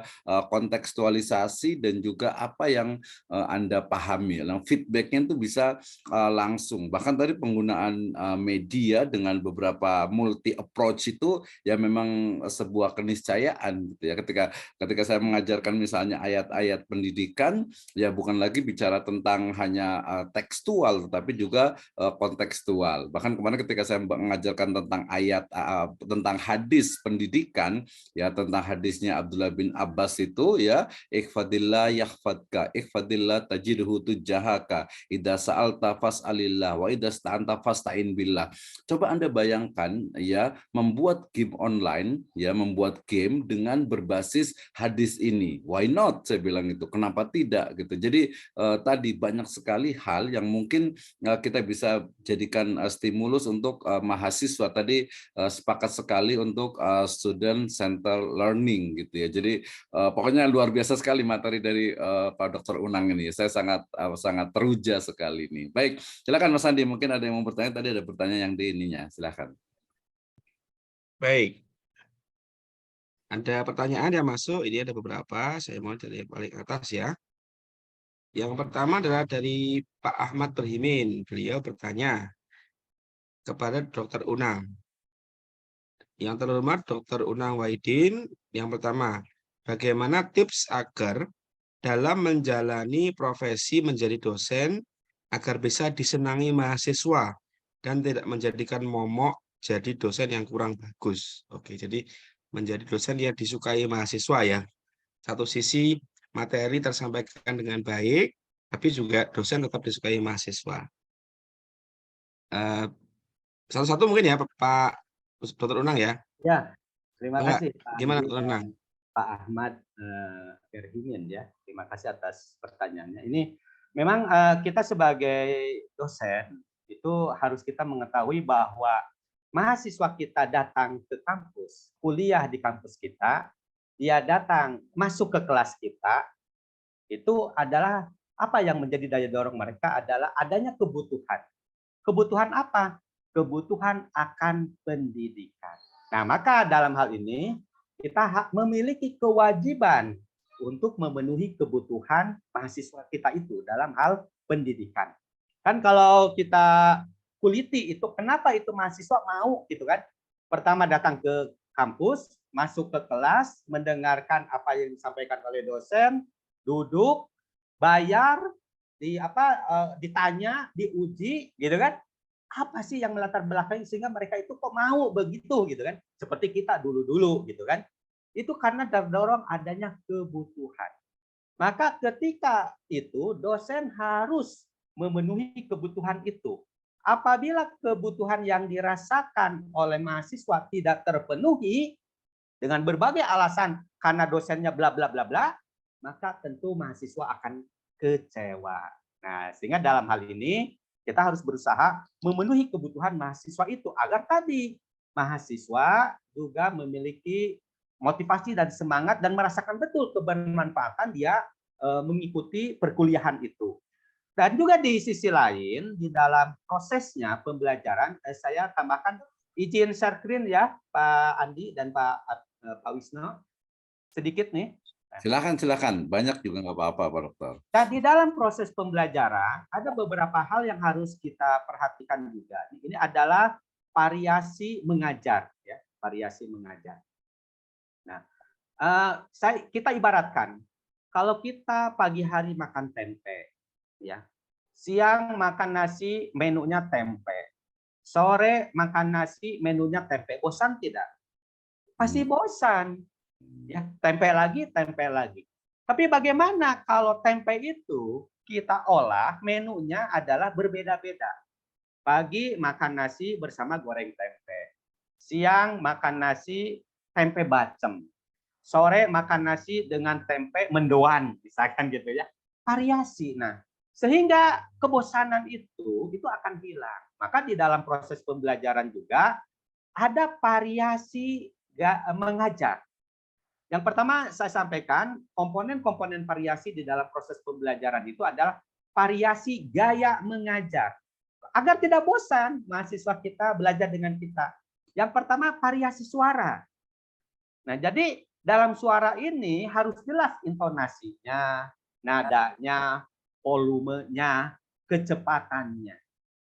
Maka kita sebagai dosen boleh sewaktu-waktu mengevaluasi diri kita, ya. Jelas terdengar suara saya Pak Misbah? Jelas banget. Jelas. Nah, ketika kita berlangsung proses pembelajaran, kita jeda. Maaf mahasiswa, apakah suara saya terdengar dengan jelas oleh Anda yang duduk paling belakang? Apakah saya membahas materi terlalu cepat atau terlalu lambat? Apakah intonasi saya terlalu keras atau terlalu lunak? Ya, jadi itu adalah boleh mengevaluasi diri kita, ya, agar ada feedback dari mahasiswa tentang apa yang kita sampaikan. Nah, ini untuk mengatasi kebosanan dalam gaya mengajar. Yang kedua adalah penekanan, ya, misalkan perhatikan baik-baik dengan kita menunjuk kepada tulisan kita, apakah di layar screen kalau menggunakan LCD proyektor atau di papan tulis, atau yang kita tulis di papan tulis dan lain sebagainya, dengan kombinasi anggota badan kita menunjuk apakah dengan jari atau dengan pointer dan lain sebagainya, baik kepada layar atau papan tulis. Ini adalah penekanan. Ini variasi gaya mengajar. Yang kedua, pemberian waktu. Kita sering mendengar paparan, tapi ujung-ujung paparan itu berhenti sementara, gitu kan? Nah, ini adalah sebenarnya untuk pemberian waktu agar mengubah, misalkan menarik perhatian mahasiswa, ya. Jadi, kenapa Dr. Wisnu kok berhenti bicaranya? Ini adalah untuk menarik perhatian. Yang tadinya fokusnya atau perhatiannya kemana secara mental, ada apa ini? Gitu kan, kok berhenti beberapa detik lah gitu, ya. Kemudian mereka jadi diam, gitu kan? Diam, kemudian fokus ya kepada kita, perhatiannya oleh kita tertarik seperti itu. Ada juga kontak pandang. Nah, jadi di dalam ilmu komunikasi pembelajaran, kita sebagai dosen harus menjaga kontak pandang kepada seluruh kelas, kepada mahasiswa yang ada di kelas kita. Jadi pandangan kita itu hanya tertuju kepada satu mahasiswi saja. Ya janganlah mentang-mentang mahasiswinya cantik terus aja ditatap. Nah, ini ya, dalam ilmu komunikasi, khususnya komunikasi pembelajaran, ketika mahasiswa peserta didik sering dipandang, maka itu akan mempengaruhi, memperkuat apa yang kita sampaikan di dalam proses komunikasi. Maka pandangan kita harus menyeluruh kepada seluruh mahasiswa. Mulai dari kanan terus dipandang seperti itu ya. Ini adalah menjaga kontak pandang ya. Kemudian juga kontak pandang ini bisa menjadi perhatian mahasiswa yang tadinya melamun, yang tadinya ngantuk, yang tadinya coret-coret buku. Karena kita pandang, ini Pak Dr. Miso memperhatikan saya. Sehingga perhatiannya yang tadi kemana itu fokus kembali kepada materi perkuliahan kita seperti itu ya. Kemudian juga adalah ada apa ini tertutup nih yang atasnya. Nah, gerakan anggota badan atau gesturing ya, anggota gerakan badan ya. Misal variasi dalam mimik, gerakan kepala atau badan merupakan bagian penting dalam komunikasi pembelajaran. Jadi ini gerakan anggota badan ya. Ini kita kan sering melihat seseorang berbicara itu tangannya bergerak gitu kan. Kemudian kepala gitu kan, bahu, anggota badan. Ini ada gerakan anggota badan. Ini bisa memperjelas komunikasi di dalam proses pembelajaran. Ini variasi dalam gaya mengajar. Pindah posisi. Nah, jadi dosen mengajar jangan sampai dari awal sampai akhir 100 menit, 150 menit duduk saja. Sayang, itu kursi cepat rusak begitu kan? Dan juga kan panas ya. Celana kita bagian belakang mudah sobek jadinya. Karena duduk terus dari awal, pegel kan pinggang. Jadi pindah posisi lah. Dari duduk berdiri, dari berdiri jalan, tapi tentu tidak ekstrim, lari sana lari sini kan tidak mungkin lah, masa di kelas begitu. Jadi pengelolaan kelas kita di dalam menunjang pengelolaan pembelajaran dengan pindah posisi ini bisa menjadi memperkuat ya perhatian, fokus, minat belajar mahasiswa kita. Jadi berdiri, duduk, jalan sedikit sampai ke belakang. Ini dalam komunikasi pembelajaran ini sangat menunjang sehingga perhatian, motivasi, minat belajar mahasiswa itu akan tetap ada seperti itu, bisa tertahankan seperti itu ya, dipertahankan. Yang kedua adalah variasi media dan bahan ajar. Nah, sehingga media pembelajaran pun kita gunakan secara variasi. Apakah visual ya, baik visual cetak atau visual non cetak ya. atau visual proyeksi, itu kan yang biasa ada sekarang ini di dunia media pembelajaran itu adalah yang terbaru LCD proyektor lah, ya. Yang terbaru di kelas-kelas kita itu kan sudah ada itu terpasang LCD proyektor tergantung dengan dipasang briquet seperti itu. Ada layarnya, ya, screen-nya. Ini kan visual, ya, proyeksi misalkan seperti itu, ya. Atau yang terbaru sekarang itu adalah VR, ya, virtual reality. Ini jenis media pembelajaran terbaru yang ditunjang oleh penemuan teknologi pendidikan terbaru. Tapi kan harganya masih mahal. Di kita ya kampus seperti kami ini ya belum bisa menyediakan itu, ya.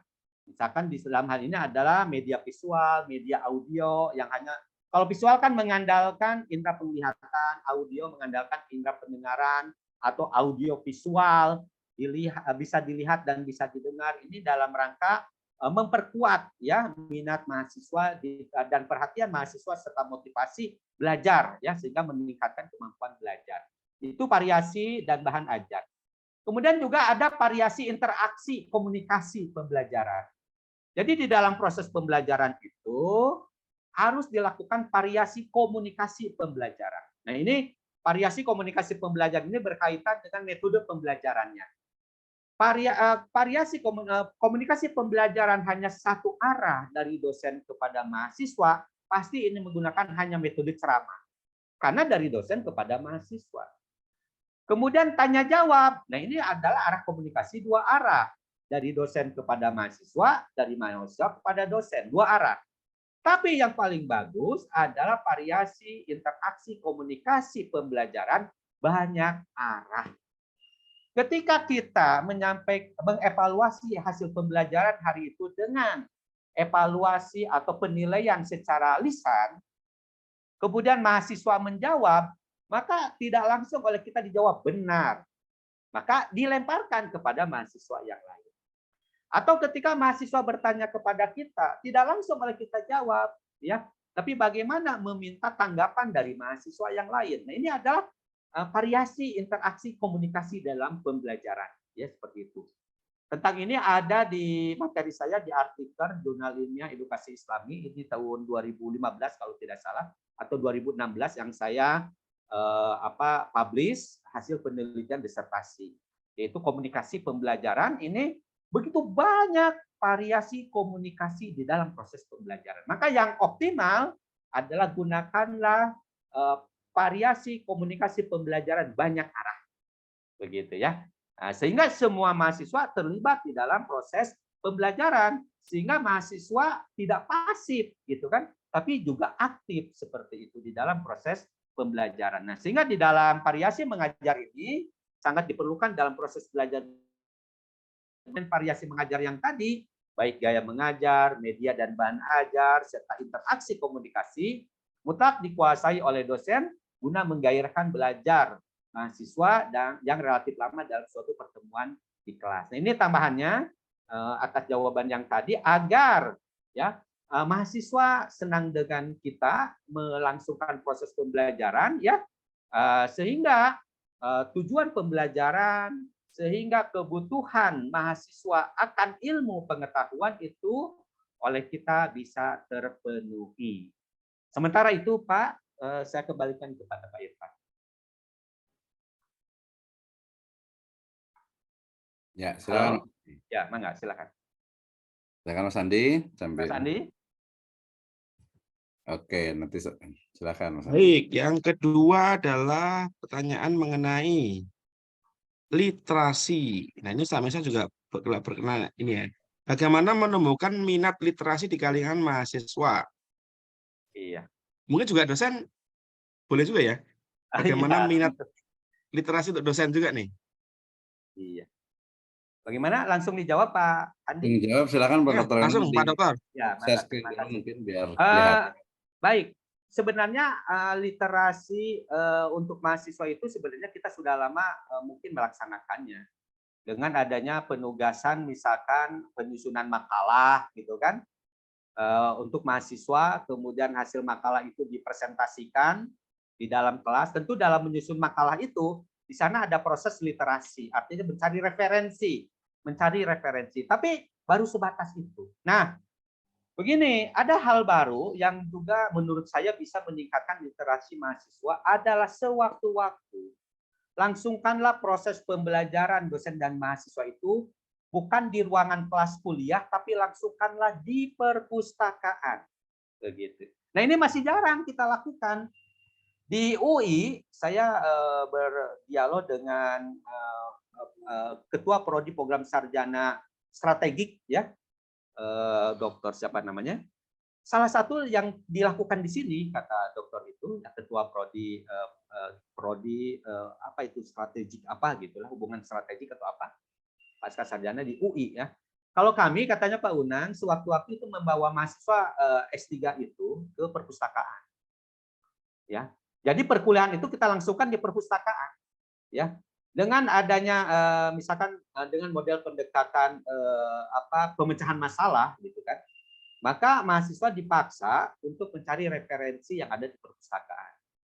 Nah, tapi memang kadang kita juga berpikir apakah perpustakaan kita lengkap tidak referensinya, gitu kan? Tentu yang yang cetak misalkan. Oh Pak, yang cetak boleh terbatas, ada referensi yang bersifat digital. Tapi apakah perpustakaan kita berlangganan jurnal-jurnal ilmiah internasional yang begitu besar biayanya dalam 1 tahun, begitu kan? Apalagi yang terindeks oleh Scopus, begitu.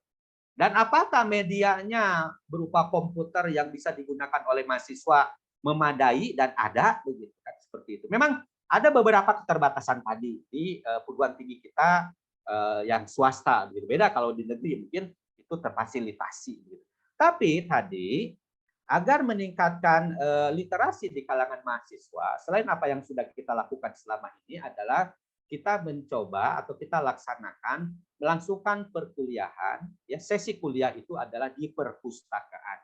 Maka pada dasarnya kalau perpustakaan yang sudah terakreditasi A, bukan hanya ada ruangan untuk referensi cetak, ada juga ruangan referensi digital, disediakan komputer dengan basis internet yang kuat, dengan sumber-sumber referensi yang bersifat digital, apalagi jurnal-jurnal ilmiah baik nasional maupun internasional. Dan ada ruangan auditorium ya yang itu bisa digunakan untuk perkuliahan. Nah, ini ya kalau itu sudah ada. Tetapi ya semoga saja itu bisa kita laksanakan. Salah satu caranya untuk meningkatkan minat literasi kalangan mahasiswa adalah langsungkan perkuliahan di perpustakaan atau sesi tertentu tetap di ruang kelas, tapi mahasiswa diminta untuk mengambil referensi dari perpustakaan atau juga mengakses internet. Maka di sini pun di kampus jaringan atau internet ini harus kuat ya, dan mahasiswa diperbolehkan untuk mengakses berbagai sumber referensi melalui HP seperti itu ya. Pada saat-saat memang sesi untuk pencarian referensi. Ini kan literasi dalam pengertian yang sempit, yaitu membaca dan menulis. Misalkan kan literasi itu dalam pengertian sempitnya kan membaca dan menulis.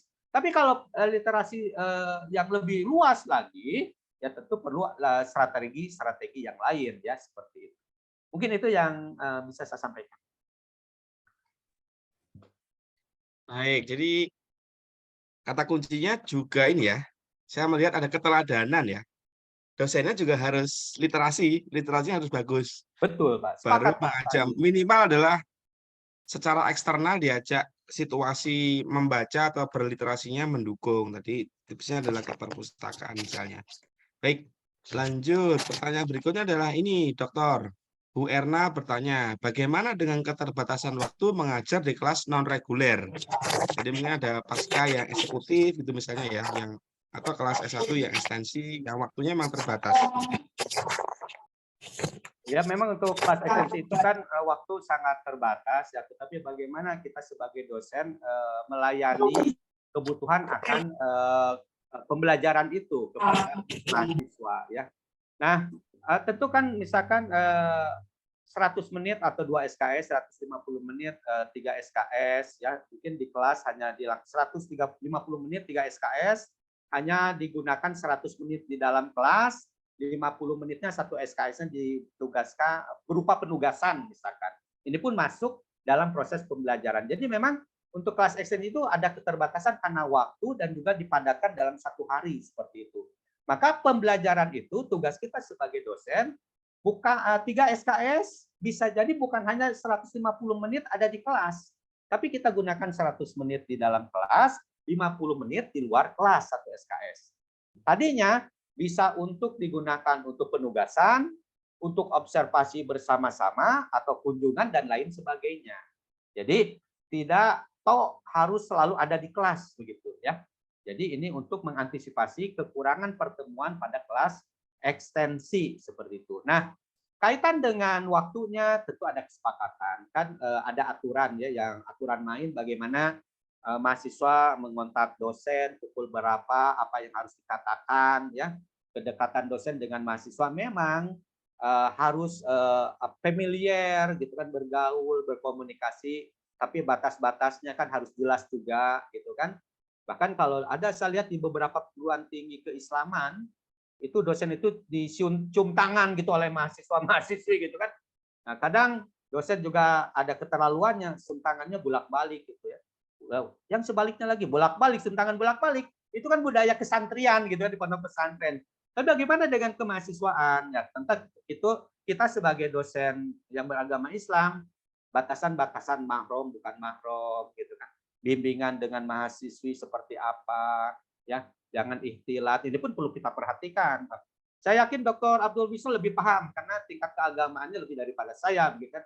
Nah, ini kan harus kita tahan nih, ya, berduaan di ruangan dengan mahasiswi. Jangan, kita menghindari hal-hal yang yang nantinya akan menimbulkan fitnah, begitu. Tapi dalam batas-batas kewajaran, komunikasi, interaksi antara dosen dengan mahasiswa tetap harus berlangsung. Karena kita terus berusaha untuk memenuhi kebutuhan akan ilmu pengetahuan yang memang dirasakan oleh mahasiswa seperti itu. Ya, mungkin itu Pak Andi. Saya rasa dari teman-teman yang lain yang lebih senior dari saya rasa punya pengalaman-pengalaman yang lain. Terima kasih. Baik, jadi tidak berhenti pada 150 menit kelas ya. Iya. Memang perlu ada effort ekstra. Lanjut Boleh Ustaz. tanya, Pak? Ya, Oke, silakan. mangga. Pak Sesep Iya. langsung. Ya, tadi saya mengirim pertanyaan, tapi ternyata direct message ke Pak Ahmad Berimin ya, jadi saya langsung ini aja lah. Ya, Langsung. ini kaitannya dengan masih dengan topik utama yaitu model pembelajaran. Untuk memang dunia perdosenan ini kan belum menjadi bidang saya lah, karena saya ini masih mahasiswa ya. Kemudian pertanyaan saya sebetulnya berkaitan dengan kampus merdeka atau kurikulum merdeka. Nah, dalam kurikulum merdeka ini saya mengenal ada beberapa model pembelajaran seperti tadi ada PBL, ada kooperatif, ya ada macam-macam lah. Nah, pertanyaannya adalah bagaimana model pembelajaran di perguruan tinggi dalam konteks kampus merdeka atau kurikulum merdeka. Saya kira itu saja pertanyaannya. Terima kasih. Mangga, Halo. Ya. Pak Dokter, kampus merdeka ini. Ya, baik. Ya. Terima kasih. Pertanyaan yang sangat bagus juga ini, karena situasi saat ini memang menurut regulasi, maka di dunia pendidikan kita, mulai dari sekolah dasar menengah sampai perguruan tinggi, ya. Ini Pak Agus Saripudin nih, pembina dan pengawas SMA di Provinsi Jawa Barat, ini paham sekali tentang ini. Di sekolah dasar menengah itu, mulai tahun 2022 kemarin, ya, itu sudah beralih kepada kurikulum Merdeka Belajar, ya. Jadi di dalam menyusun perencanaan pembelajaran pun bukan lagi RPP, tapi ada sudah menjadi modul, begitu kan? Jadi untuk menghabiskan sisa-sisanya sampai nanti tahun 2024. Apakah kurikulum merdeka ini akan tetap dipertahankan atau tidak? Itu juga adalah karena adanya situasi kondisi politik seperti apa nanti di 2024, pergantian kepemimpinan. Apakah kurikulum ini akan dipertahankan tetap atau kembali ke kurikulum 2013 di tataran sekolah dasar menengah, ya. Nah, di perguruan tinggi kita kan ini juga regulasi, kalau regulasi itu kan paling lambat 2 tahun semuanya harus sudah dilaksanakan. Di perguruan tinggi terutama yang negeri baik umum maupun keagamaan itu sudah melaksanakannya, terutama kecuali di beberapa perguruan tinggi swasta, apalagi swasta kecil gitu kan. Nah, ini kita mau tidak mau harus melaksanakannya, tentang kurikulum merdeka itu. Sehingga di sini akan ada pengaruh di dalam model-model pembelajarannya. Nah, model-model pembelajaran di dalam kurikulum merdeka ini, merdeka belajar ya, sebenarnya bukan kurikulum, sistem pembelajaran ya. Sistem pembelajaran merdeka belajar ini ada 8 ya. Jadi ini adalah pengakuan yang berdasarkan kepada KKNI, Kerangka Kualifikasi Nasional Indonesia, yang sudah disusun sejak tahun 2016, baik di Kementerian Kemdikbud dan Kementerian Agama. Itu Kementerian Agama, kalau di perguruan tinggi keagamaan, baik di swasta itu sudah terangkumkan oleh Kementerian Agama, oleh Diktis. Ya, jadi kurikulum pendekatan pembelajaran atau model pembelajaran Merdeka Belajar ini berlandaskan kepada KKNI, yaitu pengakuan, ya, pengakuan di dalam sistem pembelajaran selain di kelas begitu. Nah, kalau di Kementerian Pendidikan Kebudayaan, saya sudah banyak bicara dengan FAI, WIKA misalkan. Mereka masuk kepada kebijakan dari Kementerian Pendidikan Kebudayaan, bahkan pelaksanaan model pembelajaran di luar kelas itu pun dananya ada, gitu kan? Bahkan dibiayai, begitu kan, bagi mahasiswa dan dosennya. Gitu kan? Tapi di Kementerian Agama, ya, ini agak terlambat nih, ya. Aduh, halo, masih terdengar suara saya? Masih, Pak. Oh ya, hilang di sini masalahnya. Ya, Masih, Pak. nah, di kantor Kementerian Agama itu memang terjadi keterlambatan kebijakan tentang ini dan penguatannya pun masih kurang, begitu lah. Tetapi mau tidak mau karena regulasi sudah terbit, maka kita dalam jangka 2 tahun, makanya tahun kemarin, tahun 2022 itu kan kebijakan itu harus sudah final. Nah, beberapa perguruan tinggi sudah mulai menerapkan sistem model pembelajaran kurikulum merdeka itu ada 8, ya, ada 8 model pembelajaran yang diakui oleh Merdeka Belajar, ya, Merdeka Belajar atau Kampus Merdeka. Nah, yang berdasarkan kepada KKNI itu ada 8. Tapi saya lupa lagi apa. Yang pertama adalah misalkan magang, ya, magang. Jadi mahasiswa kita, misalkan prodi PAI, magang di sekolah dasar, misalkan ngajar PAI atau di SMP atau di SMA atau di madrasah dalam waktu 6 bulan, maka itu diakui berkaitan dengan mata kuliah tertentu sehingga nilainya dari mata kuliah itu akan bisa tertib. Misalkan magang, ya, atau pengabdian kepada masyarakat, ya, pengabdian kepada masyarakat, misalkan mahasiswa punya bakat berkaitan dengan hafizul Quran, hafiz Quran, mengajar masyarakat untuk kemampuan membaca Al-Quran, ini pengabdian kepada masyarakat, itu bisa menggantikan mata kuliah tertentu, ya, dia ambil nilainya dari pengabdian masyarakat. Ada 8, Mas, saya juga lupa lagi nih, harus membuka dokumen, ada 8 itu ya, model-model pembelajaran pada kurikulum Merdeka Belajar. Mungkin ada Bapak Ibu yang bisa memunculkan ke-8 itu sangat membantu. Enggak, mungkin ada Bapak Ibu yang pernah untuk elaborasi mungkin dengan pengalamannya atau menanggapi, disilahkan. Mungkin Pak Agus kali gitu, atau mungkin saya nambahin sedikit aja Mas Sandi. Jadi kebetulan di kampus ini kan memang lagi tren ya untuk belajar merdeka dengan kampus merdeka ya. Jadi karena namanya juga merdeka berarti mahasiswa itu diberikan kebebasan untuk mengambil beberapa mata kuliah dan juga beberapa semester untuk dia bisa belajar di luar prodinya ataupun di luar kampusnya.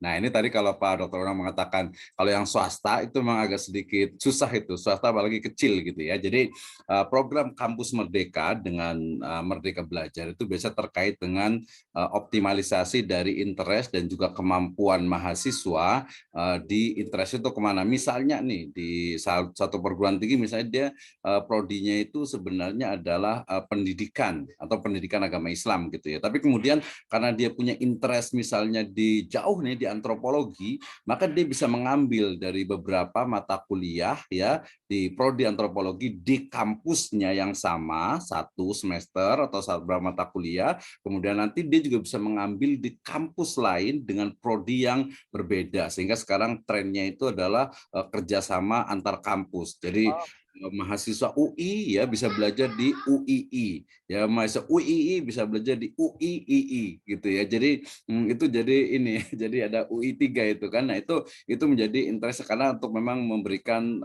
kebebasan mahasiswa untuk ke apa nanti fokusnya itu kemana. Jadi walaupun dia misalnya di ilmu Al-Quran dan tafsir, kemudian dia pengen belajar tentang waris gitu, maka dia bisa mengambil mata kuliah di prodi Ahwalus Syakhsiyah dalam beberapa gitu ya, dalam beberapa mata kuliah dan juga SKS gitu ya. Kemudian tadi magang juga jelas juga. Kemudian tadi yang paling banyak itu adalah memberikan pengalaman-pengalaman baru di luar program studi yang dia ambil.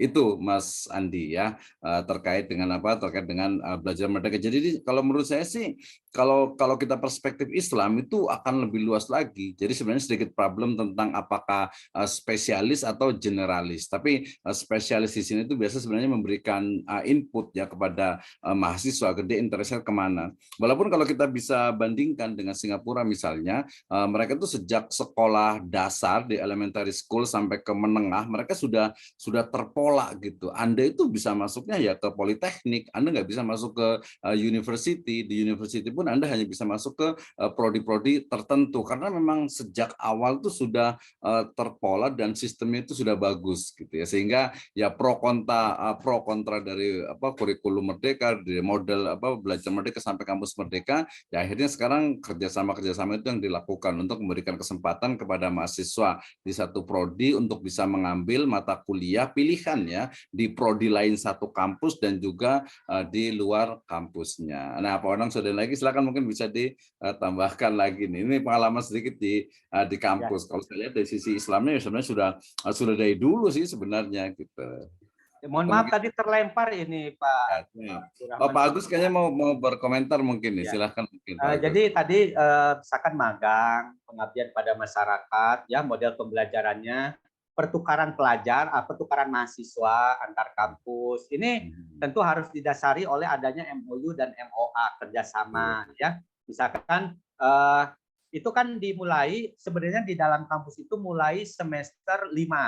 Jadi semester 5 ini mahasiswa di prodi A ya bisa mengambil mata kuliah di prodi B gitu kan dalam satu kampus institusi ya antar prodi. Tapi di semester 6 dan di semester 7 adalah prodi yang sama atau prodi yang berbeda di kampus yang lain gitu kan.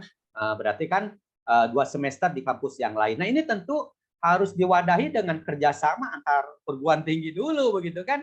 Tidak bisa karena di sana ada kesepakatan. Pertama, bagaimana pembiayaannya. Yang kedua, mata kuliahnya, jadwalnya, dosennya. Maka itu harus ada saling kesepahaman antara 2 kampus itu ya, seperti itu. Nah, cuma ini memang belum berjalan di perguruan tinggi keagamaan Islam swasta terutama ya. Apalagi yang kecil, misalkan ya klaster sekolah tinggi, institut mungkin ya. Tapi kalau swasta yang universitas, apalagi yang negeri, yang keagamaan, saya mendapatkan contoh misalkan kemarin itu adalah kerjasama model pembelajaran kurikulum merdeka yang ditandatangani oleh seluruh Warek 1 UIN se-Indonesia. Gitu. Ini Pak Unang contohnya gitu kan. Nah sehingga kita juga membuat itu ya.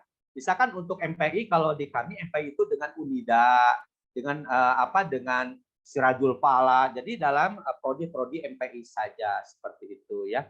Kemudian juga pertukaran dosen. Nah, bisa pertukaran dosen juga ya salah satunya.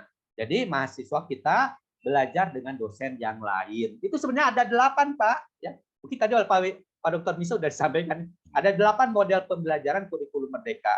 Cuma sayangnya saya tidak ingat semua begitu kan. Bisalah nantilah disusulkan seperti itu.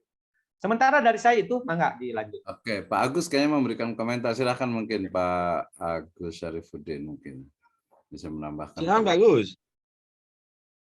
Itu tadi ada Pak Agus satu lagi. Oh iya. Oh, satu aja ya? Satu sih tadi agak. Ada? Silakan Pak Agus ingin menambahkan, ingin berkomentar, masih di mute.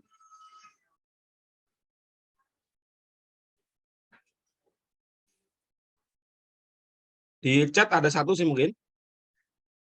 Ada satu pertanyaan belum dijawab barangkali Oke, sambil menunggu silakan. Pak Agus ya. Mm-mm. Sambil menunggu Jadi silakan Mas dari Agus. Pak Muhammad Hidayat ya, Mhm. izin bertanya Ustadz Unang mengenai kedekatan dosen dengan mahasiswa dalam hal pembelajaran sampai sejauh mana? Apakah lebih baik semakin dekat sampai pada tahap mahasiswa selalu bertanya atau sebatas mengarahkan yang perlu atau dibutuhkan saja? Seperti jika ada mahasiswa yang bertanya mengenai tugas kelompok sampai teknis pembagian masing-masing anggota kelompok. Jadi kedekatan ini baik, tapi sebatas apa pengalaman Dr. Unang? Mangga. Baik, terima kasih. Kedekatan itu harus dimunculkan, harus dibangun antara mahasiswa dengan dosen ya, karena dengan kedekatan itu maka kita bisa membantu mahasiswa di dalam proses pembelajarannya, dalam menyelesaikan studi ya. Terutama adalah berkaitan dengan mata kuliah yang diampu oleh kita sebagai dosennya ya. Tetapi juga kedekatan harus ada batasan ya. Misalkan kita sedang tidur jam 23 malam gitu, ditelepon, itu kan karena terasa dekat seolah-olah kok adalah teman yang sangat dekat. Ini kan juga tidak wajar begitu seperti itu ya. Kedekatan atau mungkin curhat gitu kan, masalah pribadi terlalu terbuka gitu. Jadi juga harus membatasi celah-celah ya yang memungkinkan terjadi sesuatu yang tidak diharapkan ya. Maka kalau di kami mohon maaf ada etika tata krama mahasiswa mengontak dosen, dibatasi pukul sekian sampai sekian, apa yang harus dikatakan di awal, mengenalkan diri, karena kan begitu banyak mahasiswa, dosen kan tidak hafal gitu kan. Misalkan dengan chat WA misalkan ya, apa yang harus dikatakan, harus mengucapkan salam dulu, mohon maaf dulu, kata-katanya itu, kalimatnya itu kan, mengenalkan diri, semester berapa, barulah diisi apa yang perlu dikomunikasikan, atau lewat telepon gitu kan. Kedekatan harus dibangun, tapi batas-batasnya juga harus jelas. Kadang juga karena terlalu dekat, bangunan itu terlalu dekat antara dosen dan mahasiswa, sehingga melebihi batas-batas kenormalan antara dosen dengan mahasiswa, dan tentu ini menjadi celah yang hal-hal yang tidak baik. Yang sekarang kan di media sosial itu yang sedang ramai adalah mahasiswa mahasiswa perempuan punya masalah, curhat ke dosen, dosen merasa bisa membantu, datang ke kosan mahasiswi, yang akhirnya kan jadi masalah itu, ya kan? Itu di YouTube mungkin kita membaca ya. Waduh, ini kan mencoreng nama institusi dunia pendidikan yang lebih luas. Maka memang kedekatan harus ada, tapi batasan-batasan juga harus kita bangun dan kita sepakati dengan mahasiswa, ya, dari berbagai sisi tentunya itu ya Pak ya, begitu. Atau juga di kampus itu kan ada namanya dosen pembimbing pembimbing akademik ya. Betul. Pembimbing akademik, dosen PA, pembimbing akademik. Itu juga bisa menjadi salah satu solusi begitu kan, baik untuk pengambilan mata kuliah, informasi studi, masalah-masalah yang dihadapi, sehingga tidak semuanya kepada dosen mata kuliah. Bila ada masalah-masalah atau kesulitan, itu ada dosen pembimbing akademik yang memang di-SK-kan oleh rektor atau ketua atau kaprodi, sehingga tugasnya adalah mendampingi mahasiswa. Seperti itu Pak ya. Substansinya kedekatan harus dibangun antara dosen dengan mahasiswa, tapi memiliki batasan-batasan ya, kenormalan seperti itu. Terima kasih. Baik, terima kasih Dr. Unang. Bapak Ibu ada lagi pertanyaan? Yang di chat sudah habis. Tadi Pak Agus jadi berkenan untuk ini sharing. Menambahkan mungkin Pak Agus. Atau seharusnya kita undang Bapak Ibu untuk apa tadi, micro teaching ya? Iya sebenarnya. Apakah jadi? Ada yang siap nggak ini ya? Ada yang siap nggak kira-kira? Coba kita tanyakan dulu. Coba Mas Andi berikan waktunya, silahkan. Nanti sambil saya juga mungkin agak sedikit tambahan mungkin. Kita tawarkan ke peserta ini. Baik, ini nanya dulu ya. Yang tadi pertanyaan ada. Saya hitung 5, 4, 3, 2, 1, tidak ada. Oke, nah ini kalau di kelas kita sering Bapak Ibu ya. Anak-anak ada pertanyaan gitu ya. Tiba-tiba kelas kita menjadi kelas yang hening. Iya, Ini benar. Mungkin biasanya karena belum dugaan kita, terbiasa model pembelajarannya ya Mas. Ya, mahasiswanya. ya, betul, betul. Tapi mungkin ini Baik sedikit Bapak Mas, Ibu, tadi berarti sambil udah hampir waktu maaf jam saya bersama. sudah 10 menit lagi ya. Saya mungkin sedikit tadi ini mungkin tadi back lagi kembali lagi review ke pertanyaan Pak Aziz Abdurrahman gitu ya. Kebetulan saya juga anggota dari pengurus pusat untuk Gerakan Pemasyarakatan Minat Baca atau GPMB ya. Gerakan Pemasyarakatan Minat Baca dengan ketuanya Dr. Cahyo Suprayogo dari IPDN ya. Nah, saya kebetulan di bagian untuk pengembangan literasi di perguruan tinggi university ya. Jadi salah satu program yang dilakukan untuk pengembangan literasi atau minat literasi mahasiswa itu sebenarnya ada 2 strategi ya. Strategi pertama adalah dia di luar dari pembelajaran atau di luar model pembelajaran, dan strategi yang kedua adalah dia include di dalam model pembelajaran itu sendiri. Tadi sudah saya sebutkan sekilas sebenarnya gitu ya. Jadi ketika dalam model pembelajaran ya, di dalam model pembelajaran itu ada 10 menitan gitu ya, 10 atau sampai 20 menit itu memasukkan namanya tadi reading session gitu ya. Jadi sesi membaca di mana sebelum dosen itu memberikan pemaparan gitu ya, mahasiswa itu diberikan waktu untuk membaca. Ini saya praktekkan juga, kebetulan saya juga masih mengajar di UPN Veteran Jakarta gitu ya. Jadi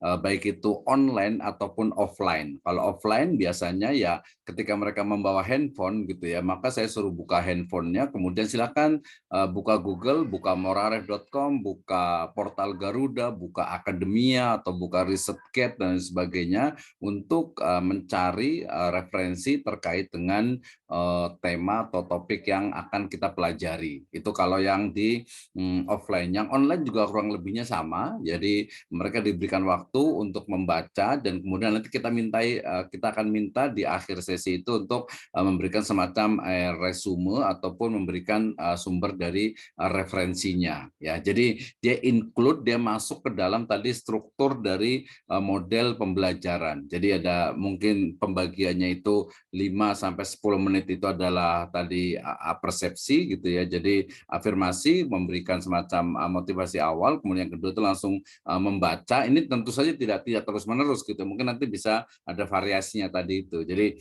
10 menitan atau 10 sampai 20 menit itu ada reading session-nya, kemudian baru masuk ke pembahasan. Ini juga menjadi hal yang masuk ke dalam pengembangan literasi. Kalau secara di luar, secara tidak langsung di model pembelajaran itu sangat banyak sekali. Ini juga mungkin tadi ada tambahan juga Ibu Ernawati ya, kalau dikatakan keterbatasan waktu, itu kan karena keterbatasan waktu di kelas ataupun dalam proses pembelajaran directnya. Sementara dengan program hybrid learning gitu ya, bahkan sekarang sampai program PhD pun doktoral itu sudah ada yang namanya doktor by research atau PhD by research gitu ya. Artinya bahkan dengan hybrid learning itu sangat memungkinkan untuk pengembangan ya tadi pembelajaran itu tidak tersekat, tidak terbatas di kelas. Tadi saya sangat setuju sekali dengan Pak Dr. Unang ya, bahwa belajar itu bisa di perpustakaan. Saya dari 2012-an itu sudah biasanya suka membawa mahasiswa itu ke perpustakaan. Bahkan ke depan itu, atau bukan ke depannya, kita bisa membawa pembelajaran itu ke pasar gitu ya, pasar tradisional gitu ya, untuk melihat bagaimana transaksi yang dilakukan di sana sampai kepada model. Apalagi kebetulan semester sekarang saya mengajar di qualitative research, kemarin ketika tentang etnografi, ya mereka harus turun gitu ya, harus melihat langsung bagaimana sih sebenarnya masyarakat itu, bagaimana transaksi di pasar tradisional dan lain sebagainya. Jadi ini kalau bagi saya gitu ya, tidak ada namanya keterbatasan waktu. Keterbatasan waktu itu hanya jadwal dan terkat atau tersekat oleh kelas. Padahal pembelajaran tadi itu bukan hanya di kelas. Bahkan dengan model hybrid itu kita bisa kembangkan pertemuan hanya tidak lebih dari 31 SKS. Pertemuan, maksudnya pertemuan ini itu hanya 1 SKS 50 menit. Setelah itu baru 50 menit kedua atau ketiga itu bisa di luar dengan tadi. Makanya saya nanya ke Mas Andi itu terkait dengan pembelajaran di luar itu untuk program degree itu tidak ada skripsi. Bahkan master pun ada yang tidak menggunakan tesis. Kenapa? Karena hampir semua mata kuliah itu mereka menggunakan research project ya, atau proyek-proyek tertentu yang ya mereka itu tinggal datang, kemudian dosen itu memberikan arahan, kemudian silahkan ya di masyarakat atau di luar, di lapangan, di tempat riset, di laboratorium, di perpustakaan untuk bisa mengelaborasi kemampuan mereka. Dan ini juga memang tidak secara general semuanya, mungkin di kelas level KKNI di level 8 yaitu master ataupun di level 9 gitu ya, itu akan sangat cocok gitu pembelajaran. Termasuk mungkin di degree kalau tadi diskusi saja, kemudian ke mahasiswa, mungkin kalau S1 mungkin belum terbiasa. Bahkan yang S2 sendiri kadang polanya itu masih seperti ini ya, bertanya itu seolah-olah itu menjadi sesuatu yang mungkin kayak malah jadi aib gitu ya. Jadi kayaknya wah nanti kalau saya nanya dikira saya tell me lagi gitu, dikira saya itu nggak paham gitu ya. Banyak yang seperti itu, atau bisa juga itu tadi suudonnya kali ya. Kalau husnudonnya itu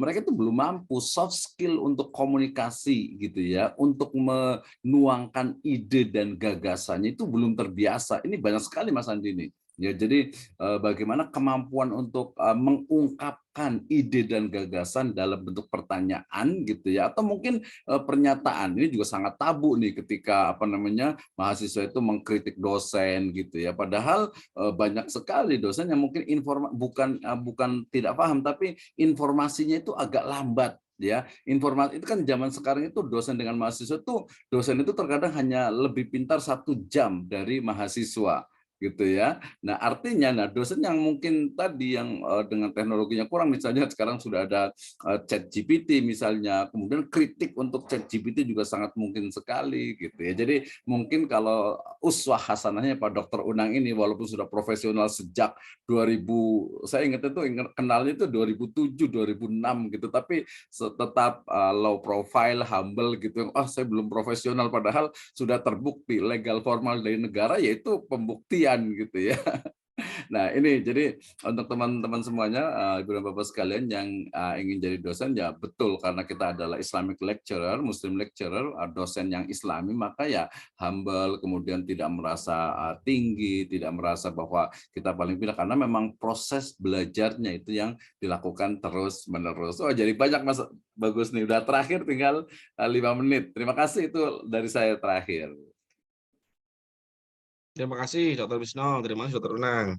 Tambahan elaborasinya membuat ini ya semakin gurih. Saya merasakan juga sebagai mahasiswa, sebagai murid, itu ada beberapa dosen yang memang saya merasa klik begitu. Ketika di kelas itu klik, kemudian ya mahasiswa itu akan datang, sehingga hubungannya menjadi beyond. Bahkan ada yang sampai sekarang juga masih nge-WA Pak Wisno. Itu saya hanya ngajar 1 semester, ngajarnya bahasa Inggris waktu itu, dan masih klik begitu ya. Jadi barangkali kalau dari saya mungkin yang dosen belum profesional, bahkan dosen bonek barangkali ya. Karena saya jadi ikut acara ini karena saya dosen bonek selama ini. Bodoh nekat yang bahasa dia menang tahu 1 jam lebih cepat dari mahasiswa. Tapi begini, memang ada 2 kata kuncinya itu yang saya tangkap tadi. Yang pertama adalah adanya keteladanan. Dosen ketika meminta mahasiswa untuk menulis, ya itu simpel saja, tunjukkan karya tulis kita. Oh iya, Dia akan, wah keren begitu ya. Misal misalkan, cerita, saya ingin menulis, waktu itu beliau cerita 2 kali dari umur saya. Mungkin sekarang sudah berapa kali dari umur beliau. Jadi bukunya udah ratusan, Pak Misno. Itu mahasiswa tanpa disuruh motivasi, ayo membaca, ayo menulis, itu sudah, wow, keren Ustaz Wisno. Nah, dalam hal menulis. Kemudian ada juga dosen-dosen lain yang beyond ya, go beyond, memahami mahasiswa ini. Ustaz Nang tadi menyampaikan kebutuhan mahasiswa macam-macam ya. Ada yang butuh nilai, ada yang butuh teman sharing, ada yang butuh duit bahkan. Nah, itu diajak project, bahkan dibikinin aja jadi asisten saya atau apa.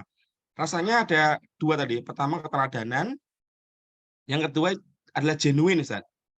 Ya memang style orang, masing-masing orang ada, tapi genuine artinya memang ya menjadi diri sendiri, tidak perlu memaksakan diri menjadi, dosen ideal itu harus yang seperti Ustaz Misno. Itu berat juga ya, harus tulis sekian ratus buku, itu kan 1 aja belum jadi ya.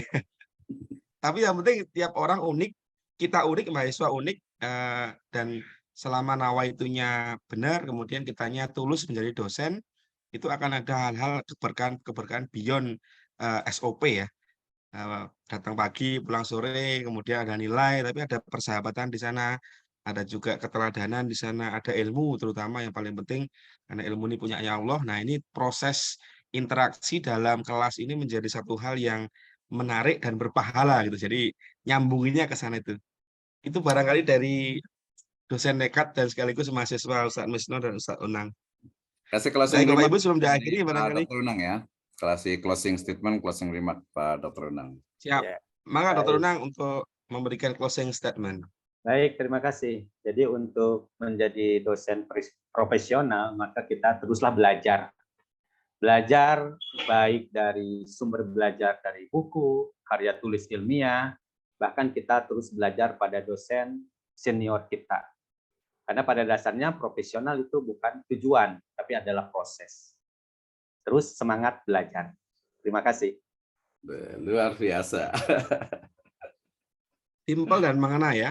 Ini proses. Baik, Bapak Ibu, kebersamaan kita harus diakhiri karena waktunya habis. Nah, tapi seperti pesan Ustadz Misno tadi dan Dr. Unang bahwa kebersamaan kita tidak hanya pada 1,5 jam ini, beyond ini atau di luar dari program ini bisa approach beliau, Ustadz Misno maupun Ustadz Unang, bertanya, berbagi kisah, atau berkolaborasi ya. Ini zamannya kolaborasi. Ayo nulis buku, dibantu dengan ChatGPT, mungkin Ustadz Misno biar lebih cepat nulis bukunya ya. Minimal ide-idenya nggak buntu, ada yang ditanya. Ya, betul. Monggo dengan senang hati. Kemudian bagi Bapak Ibu yang ingin juga micro teaching ya, barangkali pengen diberikan feedback Dr. Misno, Dr. Unang, apakah cara mengajar saya sudah masuk dalam kriteria dosen profesional, misalnya juga monggo. Bagi Bapak Ibu yang memerlukan sertifikat, silakan kontak panitia. Ada sedikit nanti kontak panitia saja ya. Dan bagi yang ada e-book ya, buku profesional, guru profesional juga mangga nanti kontak Mas Bagus di grup ya. Demikian Bapak Ibu, terima kasih atas segala perhatian, mohon maaf atas segala kekurangan. Kita akhiri dengan hamdalah, istighfar, dan penutup majelis. Alhamdulillah. Subhanakallahumma bihamdika asyhadu an la ilaha illa anta astaghfiruka wa atubu ilaik. Baik, kita awali dengan S3, kita akhiri dengan S4. Ya. Apa itu S4? Jadi tadi ada sehat, segar, semangat. Nah, mari kita tambahkan S yang satu lagi dengan membuka kamera, kita foto bersama. S yang keempat adalah senyum. Ya. Silakan open cam, kita foto bersama, Pak Ibu. Ya, silakan aja mau kelihatan. Nanti di meeting berikutnya saya tambahi ada S5, Ustaz. Sama salam Biar berarti. penasaran. Salam semuanya. Kita keep dulu. Mana Pak Ahmad tadi mana Baik. nih? Nanti saya share screen. Kita tunggu teman-teman yang lain. Nah, gitu. Silakan Bapak-bapak, Ibu-ibu yang berkenan untuk on cam. Oke, apa silakan. Oke. Enggak yang lain? Oke, kita tunggu setengah menit lagi. Oke, ya cukup ya. Baik. Kalau gitu kita mulai 2 kali take ya. 1, 2, 3. Baik. 1 lagi. Berikan S kelima ke S4 Bapak Ibu senyumnya. 1, 2, 3. Baik. Terima kasih. Jazakumullah khair. Selamat menempuh perjalanan karena tidak berujung ya, Pak. Iya. Selamat menempuh perjalanan menjadi guru yang profesional dan beyond guru profesional atau dosen profesional dan beyond dosen profesional. Terima kasih dari kami mengucapkan penghormatan kepada Bapak Ibu semua. Assalamualaikum warahmatullahi wabarakatuh. Waalaikumsalam warahmatullahi wabarakatuh. Terima kasih Pak Dr. Abdul Wisno. Hatur nuhun sedayana. Ya.